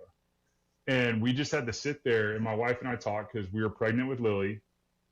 Or either that or we had just had Lily, and we really were like, all right, what is best for our family? Like, yeah, Philly traded me away, and that's tough, but we love Philly.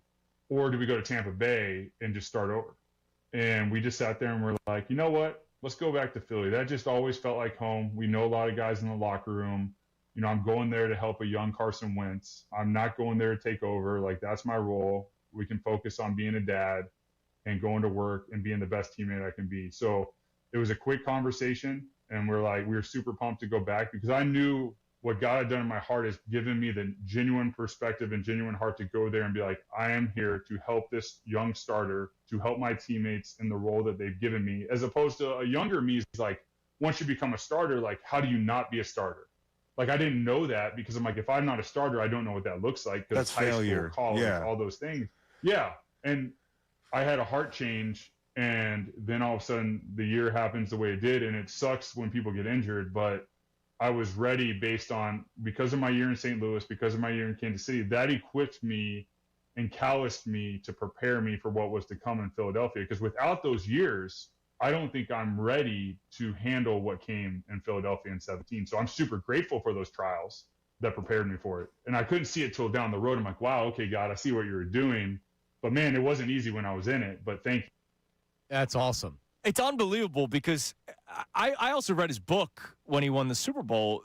He was also contemplating retirement. Yep. You know what I mean? Like, the whole Super Bowl 52 and BDN and that entire storyline of Nick Foles was so close to not happening, right? Like, which means the Eagles don't win the Super Bowl. Yeah, which means we are even crazier. We're crazy now because we've experienced winning and we want more of it. But there was a pre-Super Bowl, BC, BSB, before Super Bowl, where, I mean, you know it, we were freaking insane, and man. you may not win the second one because who knows what happens if you don't win the first one. Right.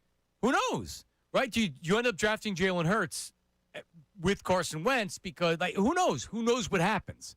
And just the fact that he turned down more money to go to Tampa, he very easily could have been like, yeah, but I got a better chance to play in Tampa. Yeah. And I'm going to make more money. And I'm pissed at the Eagles. Like, he had said, well, the Eagles traded me away, but it always felt like home.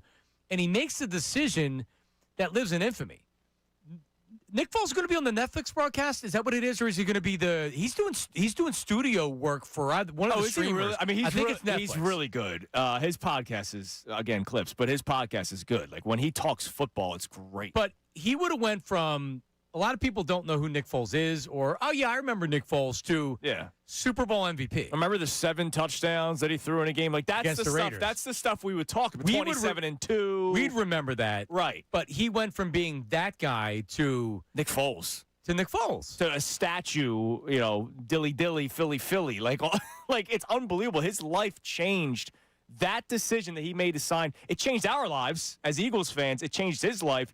And by the way, like an added storyline, it's not like he never wanted to be a starter again. When he left here for Jacksonville, it was so he could be the starting quarterback. He still had that buried inside him that he wanted to do it. Yeah, like he had said that he had never been the non-starter before, so he was going to have to learn how to do that. Right. And he's of the right mentality to where, like he had said, and it was interesting, he said, be the best dad, be the best teammate, be the best player that he can be as a backup, which is different than the sole focus is, I'm the starting quarterback. Everything's about me. If I fail, the team's going to lose.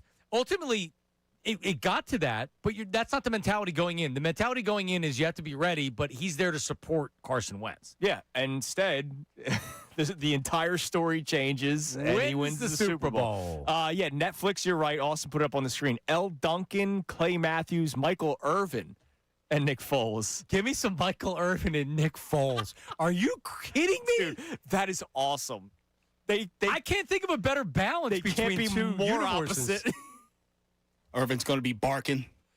Sweating. Irvin's going to be seeing helicopters. Remember when he was on with Stephen A. on First Take? He was clearly on something. Dude's just dripping and sweaty. He had the towel. Last year with Miami in the college football playoff, he blocks the camera shot. There was the game-winning touchdown, and he ran in front of the cameraman because he was crazy. celebrating. All right. Coming up next, we have a new Public Enemy #1 in Club Hertz.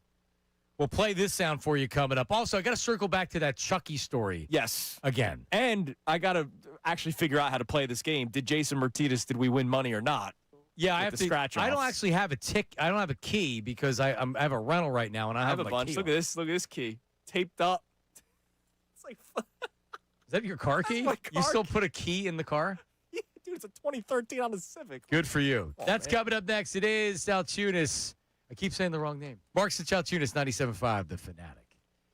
Now on 97.5 The Fanatic Sports Update. The Eagles up in Foxborough, and there's some drama taking place. I'm Austin Jones with your Fanatic Sports Update. The Eagles opened their joint practices yesterday with the New England Patriots with plenty of attention surrounding A.J. Brown and Jalen Hurts. They were both asked if they had spoken to one another, and, they have not. We just had Brandon Lee Gowton on during the 8 o'clock hour from Bleeding Green Nation, and Andrew Salciunas asked if Jalen Hurts looks comfortable in the new offense. He's really been embracing this new offensive direction. I think it's encouraging to see he is throwing over the middle of the field more, but I think overall Jalen has had an encouraging summer and does seem to be embracing this offense. You can watch that full interview on our YouTube channel at 97.5 The Fanatic. Head coach Nick Sirianni is set to speak to the media at 9:55. The Phillies swept the Marlins last night, and now that win streak has reached 6 games. They currently hold a 2-game lead on the San Diego Padres for the second wild card spot. They'll be off today, but back in action on Friday night as the St. Louis Cardinals come to town,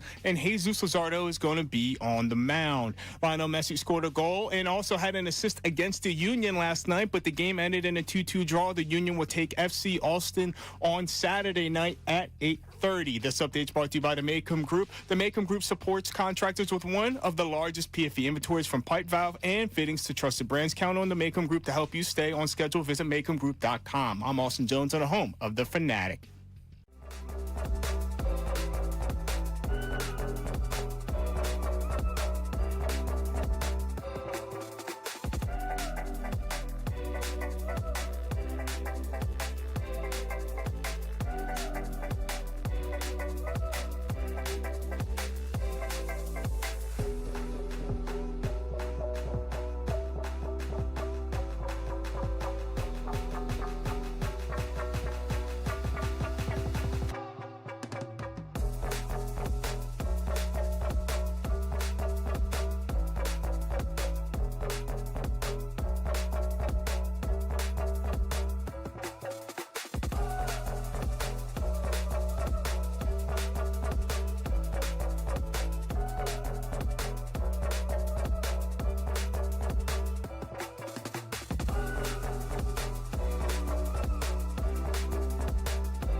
first day. It kept turning. I think he was turning it off in there. I'm hitting it. God doesn't even know how to turn on his own mic. Unbelievable. All right, our Twitter poll is always sponsored by Dr. Avedon Appel of Iron Mountain Men's Health.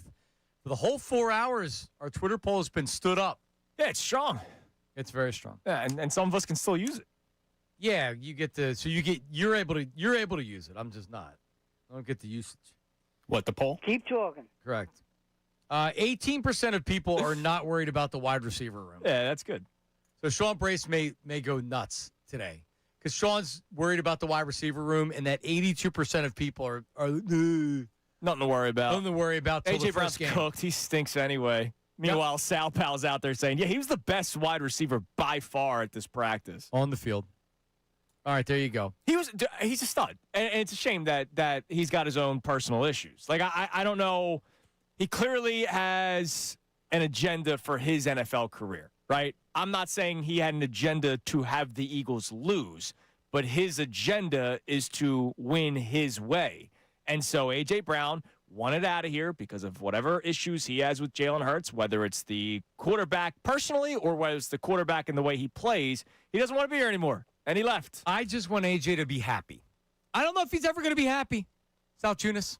I really don't. He wasn't happy after winning the Super Bowl, right? No, he wasn't. He was not. So we're getting ratioed, as the kids say these days, with the poll because people are always happy with Twitter polls. There are 40 comments. People are saying we're making too much of the practice. I'm not making anything of everything. I mean, less to do with A.J. Brown, more to do with the Eagles wide receivers. Would you agree with that? Yeah. Like you had said, A.J. Brown's still going to be... He's going to be really good. A Pro Bowl level wide receiver. Yeah. It's a matter of what the Eagles do. And I'm telling you, when they drafted Mekhi Lemon, they were drafting him with an anticipation of he's going to help this year. He wasn't going to be like, oh, well, be down the road. No, they actually need him to help this year, and it doesn't seem like that he's on the road to doing that, at least to start the season. So, whatever. Yeah, you can read replies. I'll let you do it. I know. I'll be the reply guy. I'm out. I don't need to see it. All right. So even though I'm not a Club Hurts guy, I'm an objective Club Hurts. Austin Jones is a Club Hurts. He's a card-carrying member. Yeah. He wore the Club shirt Hurts. the other day, too. I mean, you're repping it all. I know. Well, listen. Secretary of the board, guys, over here. Oh, are you? I didn't know that he had a title as well. That's impressive. Well, we have a Club Hurts update. Because when we want to find out if there's enemies in the club, we just have to look no further than social media. All right. So give me a little bit. This is where I'm talking about fading the music. There it is. Nice. So do you remember Jordan Poyer? Yeah. Good safety. Former safety of the Bills. Yeah. Around a long time. Who is this? CBS. What is he doing right now? Yeah, I think I saw it was CBS. I think it's CBS. All right. So they're doing the thing where, it's like, all right, we got to talk about Jalen Hurts because he's a hot button topic. Now listen to Jordan Poyer talk about Jalen Hurts. He was down 14 points with 4 minutes to go. Is Jalen Hurts somebody that a quarterback in this league, your team is down 14 points with 4 minutes to go. Is Jalen Hurts somebody that you trust bringing your team back into the game? Their offense is good. Their offense is extremely good. Obviously, they got Saquon Barkley. They got one of the best offensive lines in the game.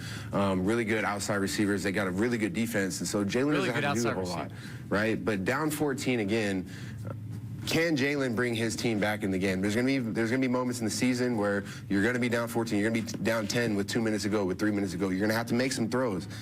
In those moments, can Jalen make those throws? And those are the questions that I think will be answered throughout the season, and I think we'll find out. Me, I don't know. He's not somebody that I would trust down 14 to bring my team back in the game, right? But again, I'm not going to sit here and hate on Jalen because all he's done is win.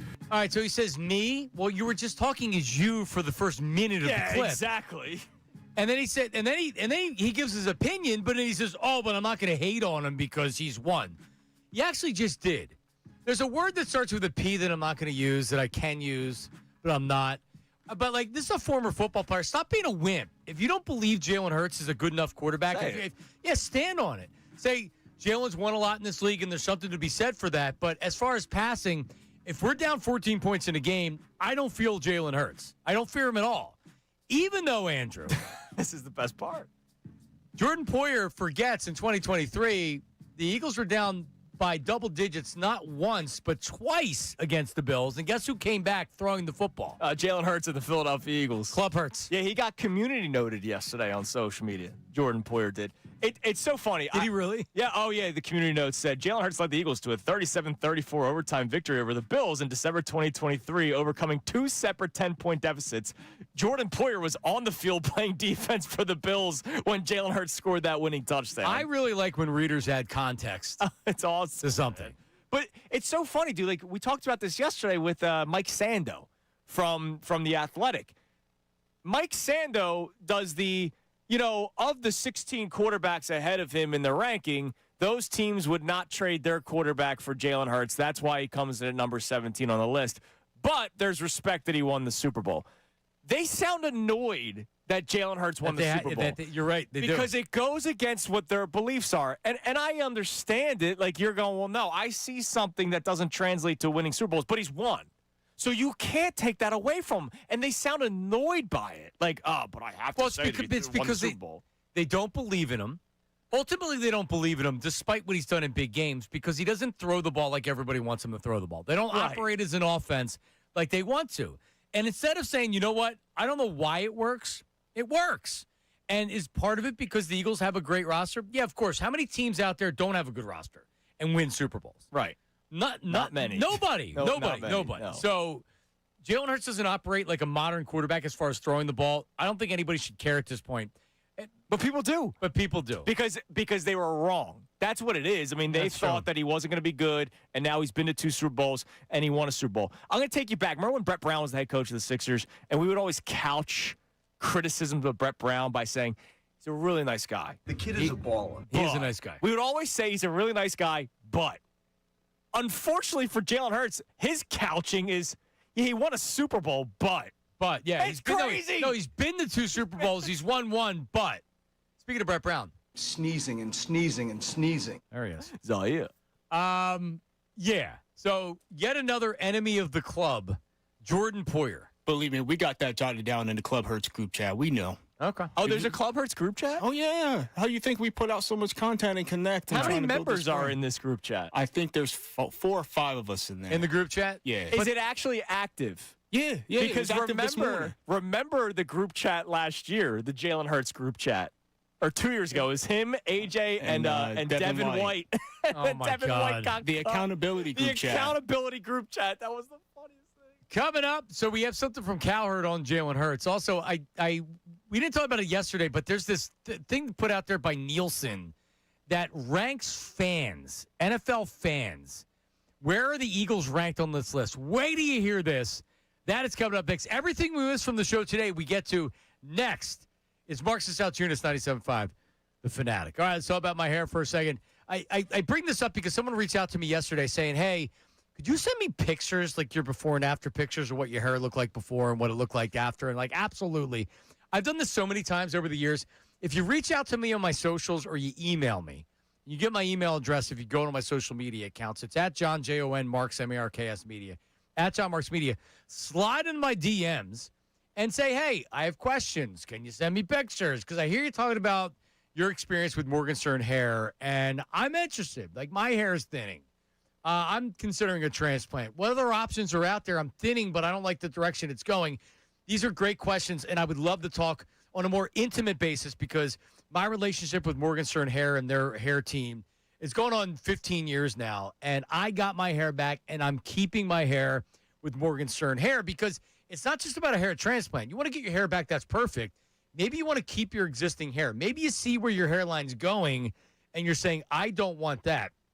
Perfect. There's so many different options right now in 2026, right? Personalized treatment plans for every stage of hair loss. That includes medications, PRP, exomes, stem cells, hair transplantation, and more. How about beard and eyebrow restoration if that's something that's affecting you? This is for men and women.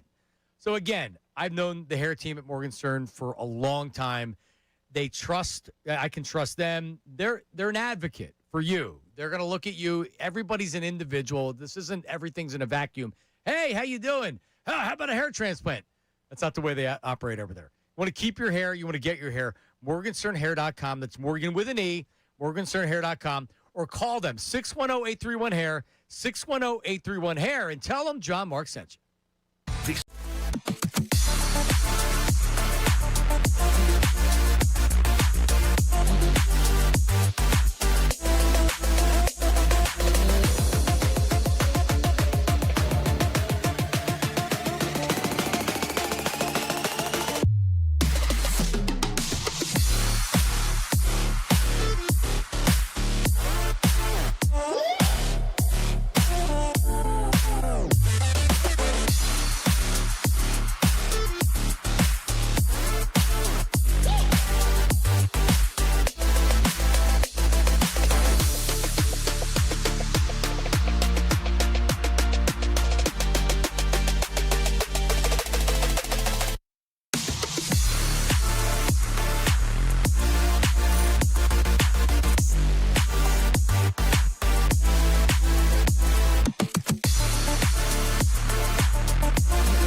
Oh, yeah. Marks and Salciunas. Coming up next is the other founding father of, not the Constitution, but Club Hertz, Sean Brace. There was a very intense pre-show meeting going on. I snuck in with Ray and Connor and Sean. Were they in there yelling? No. It was just like, it seemed very, intense. Not tense, intense. Just like. Well, Sean probably came in here because of the A.J. Brown stuff from yesterday, ready to roll. Yeah, he's got to defend his guy. He has to. He's got. Dude, today is an important Club Hertz day. Because nobody else is going to. The Eagles players aren't certainly not doing it. No, they're probably saying, "Yo, man, good catch today." Yeah, they winked at him.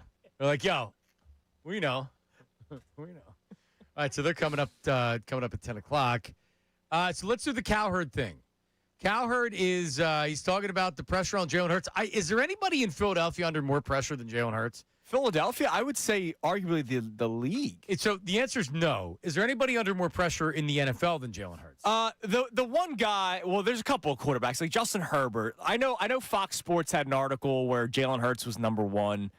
like Justin Herbert, it's time to like put up or shut up, right? Yeah, but like, no, it should be like it that. It should be, but it's not. But it should be. I would look at Josh Allen because Josh Allen has not won anything. Dak right? Prescott. Yeah, I mean, we're talking about the Cowboys' offense, supposed to be one of the best offenses in the NFL. So let me ask it this way: Is Dak Prescott has a mediocre season this year? Is he back next year as the Cowboys quarterback? Absolutely. If Josh Allen doesn't make a Super Bowl or they have another season that they don't go far in the playoffs, is he back? He's back next year. Yeah. How about Justin Herbert? Is he going anywhere if he fails this year? Nope, he's not going nowhere. If Jalen Hurts has a subpar year this year, gone. he legitimately could be not on the team. It's why it's my number one storyline. I got crushed for it. Thanks a lot, Austin and Sean. Hey, I got you, bro. I got crushed for it because we posted a video on a Friday. I saw it. I had to turn off Twitter for the weekend because I was just getting crushed. Oh my God, typical Philadelphia media. But you were right. Yes, in what you were saying. It's the number one storyline for the Eagles. First off, it always should be the quarterback. Forget Jalen Hurts. Quarterback of Eagles will normally be the number one storyline. But if he has a bad year, that guaranteed money plummets after this season. He will not play. Whether he has a great season or a bad season, he will not play on this contract next year for the Philadelphia Eagles. If it's a great season, it's getting restructured. If he has a bad season, he's probably traded. Yeah, there's a chance he's not here, period. So, to your point, a lot of pressure on Jalen Hurts. Jalen Hurts has thrived under pressure before. Here's Cowherd talking about it. So my take is this. I'm defending Jalen Hurts. Okay. When you're not a prototype guy, you've had to transfer, you've had doubters. The truth is you may trust your wife and you trust you. You don't trust a lot of other guys because they haven't been honest with you. Your coaches weren't, your GM wasn't. The guys all told you were a first-round guy. You didn't go in the first. So he has become Russell, which is I'm going to trust me. I'm not giving myself to this locker room. When Jalen Hurts wins, the noise quiets. When they don't win, it goes through the roof. For Jalen Hurts, I've never understood the criticism, but I could get it. Quarterbacks get all the praise, Colin. They get all the fault. Right. And he's at fault unless they win the Super Bowl. Yeah, the quarterbacks don't get all the fault because there's no fault on Justin Herbert. No one's blasting him or putting him. Like, at what point does even Lamar Jackson, who catches a little bit, Lamar Jackson's never been to a Super Bowl. What about Josh Allen? These are great players. These are MVPs. Fantastic. What about them? Yeah. I thought the quarterback position was about winning Super Bowls and not about everything you do on the field. Lamar Jackson has 3 MVPs. Yeah. Never been to a Super Bowl. In the biggest games in the playoffs, he comes up small. He's been bad. Like, he is the reason. They haven't been to a Super Bowl. 2 years ago, it was Mark Andrews just randomly dropping a ball in the middle of the field. But it's normally Lamar. What's fascinating, though, the guy, who was the other guy in that clip? I don't know. With Cowherd. That guy said, the noise quiets when Jalen wins. That's actually not true either. At all. Because they're winning because of this and they're winning because of that. And look, I'm guilty of it. Like I still think we rewrote history after 2024. People were benching Jalen Hurts with a winning record when they were in first place last year, and he wasn't playing well. I'm not trying to say coming off a Super Bowl MVP. Yeah, there's no quieting anybody with Jalen Hurts. No, and he knows it. If he wins another Super Bowl, we will have the same conversations. By the way, it was RG3, so that figures that. Oh, God. RG3 said something inaccurate. All right, so Nielsen, who does TV and radio and other ratings things, right? Mm-hmm. They unveiled their local NFL fandom index, ranking fans in each market. So in other words, the fandom index is they're ranking each NFL market by fans. So in other words, like, who are the best fans, showing a particular affinity for teams. So they used 8 individual metrics to quantify the local NFL fandom experience: apparel purchases, event attendance, streaming, social media following, TV viewership, radio listening, betting intent, and overall interest level. Betting? So is there any we're literally insane in this city? Yes. Is there any other city that's more insane for their football team than here? I would say college football. Like the Alabamas are the only fan base in the same category as the Eagles. I'll give you one, and it's my respect that they keep on showing up. Cleveland. Like, Cleveland Browns fans, you want to talk about insane? They have been put into insanity because of the way their quarterback situation year in and year out. Those jerseys where the guy has like 15 names on the back. So I'd say Cleveland. More than that. I'd say Cleveland. All right, so who would you say is number one? And this is according to Nielsen. All right, and I told you what the criteria was. Who would you say the number one? I would say it's the Eagles by far. But if you wanted to say this team or that team, I'd kind of be like, all right, whatever. But where'd you say number one is? It's not the Eagles. Green Bay? Green Bay's number 3 on the list. Okay. And it's in that city. Because, I would say Dallas, but there's local NFL fandom in there. Yeah, there's fans all over the place for the Cowboys. Right. So number 1 is Buffalo. That makes sense. They have nothing else to do. Bills Mafia, that's a great fan base, right? They really only have the Sabres up there. Yeah, and it's cold for 9 months. There's nothing else to do, man. Number 2, Kansas City Chiefs. Yeah, that's now because that's like recency bias. That's the Taylor Swift, dude. Taylor Swift impact. There are people that didn't watch the Chiefs. How many Super Bowls they have? Well, that helps They have too. 3 Super Bowls. Yeah. Number 3, Green Bay. Number 4, ahead of the Eagles, Cincinnati Bengals. Ew. I would have never guessed that. Come on. The Cincinnati Bengals, it's not even to rip Bengals fans. You're telling me that anybody with a brain that knows the NFL thinks Bengals fans have a higher fan index than Eagles fans? Have you met a Bengals fan? I Maybe have. once in my life. I have a couple. You have a couple? I've never met a Bengals fan. Yeah, they're good fans. Eagles fans are the most notorious fans. I would say the Raiders fans, just because of violence and things like that. Sure, but they're not in their market. They're in Vegas now. Yeah. Number 6, Pittsburgh, very well deserved. Yeah. Steeler Nation's big time. 7, Baltimore, great fans. Makes sense. Number 8, Lions. Okay. That's more recent because they're actually They're good contending again. now. Yeah. Number 9 is New Orleans. Number 10 is Cleveland. So Cleveland did make the list. New Orleans, all right. That's interesting. 30th, and that's the bottom because there's 32 teams, but there's 2 teams in LA, 2 teams in New York. Sure. Can I guess it? Yes. Cardinals? No. Cardinals are Phoenix is 25. New York is last, and Los Angeles is second to last. Wow. So they do have an affinity for the smaller markets here, but if you think about New York, all right, it's not a football town. No, it's not. Everybody loves the NFL. That's a baseball town. That's a big Knicks town, and they're split among the 2 football teams. Yeah. A lot of people will say, "Oh, if you play football in New York, nobody pays closer attention to what goes on with their NFL team than in Philadelphia." Yeah, I agree. We know everything. The coverage is in New York. You have so many more people, and it's the coverage. Sports radio does not cover NFL like they do down here. No. It makes sense for New York because there's so many other teams and so many other things to do with the city. So when the Giants and Jets are stinking, okay, I'm going to go watch the Yankees. I'm going to watch the Mets be terrible. I'm going to go watch hockey or watch the Knicks. The Jets are the Jets. I mean, I would say they have to be bigger than Los Angeles. But at the same time, the Rams did win a Super Bowl. Yeah, exactly. Rams and everybody loves Justin Herbert. How about San Francisco at 27? Great. I hate San Francisco. Yeah, I hate them too. Well, I just hate their couple people in the media. And they're violent some fans. of the radio hosts over there. And they're violent fans. They always get in the fights. Yeah, they not just fights. They murder people. Yeah, it's very violent. We get crap for what? We're just something that happened 50 years ago. We're just drunk idiots. Yeah, that's true. Here. We're not violently killing other people. No. Coming up next, Brace and Dunne. Your favorite country duo now taking center stage on 97.5 The Fanatic. They're coming up next. We're back tomorrow at 6 a.m. See you.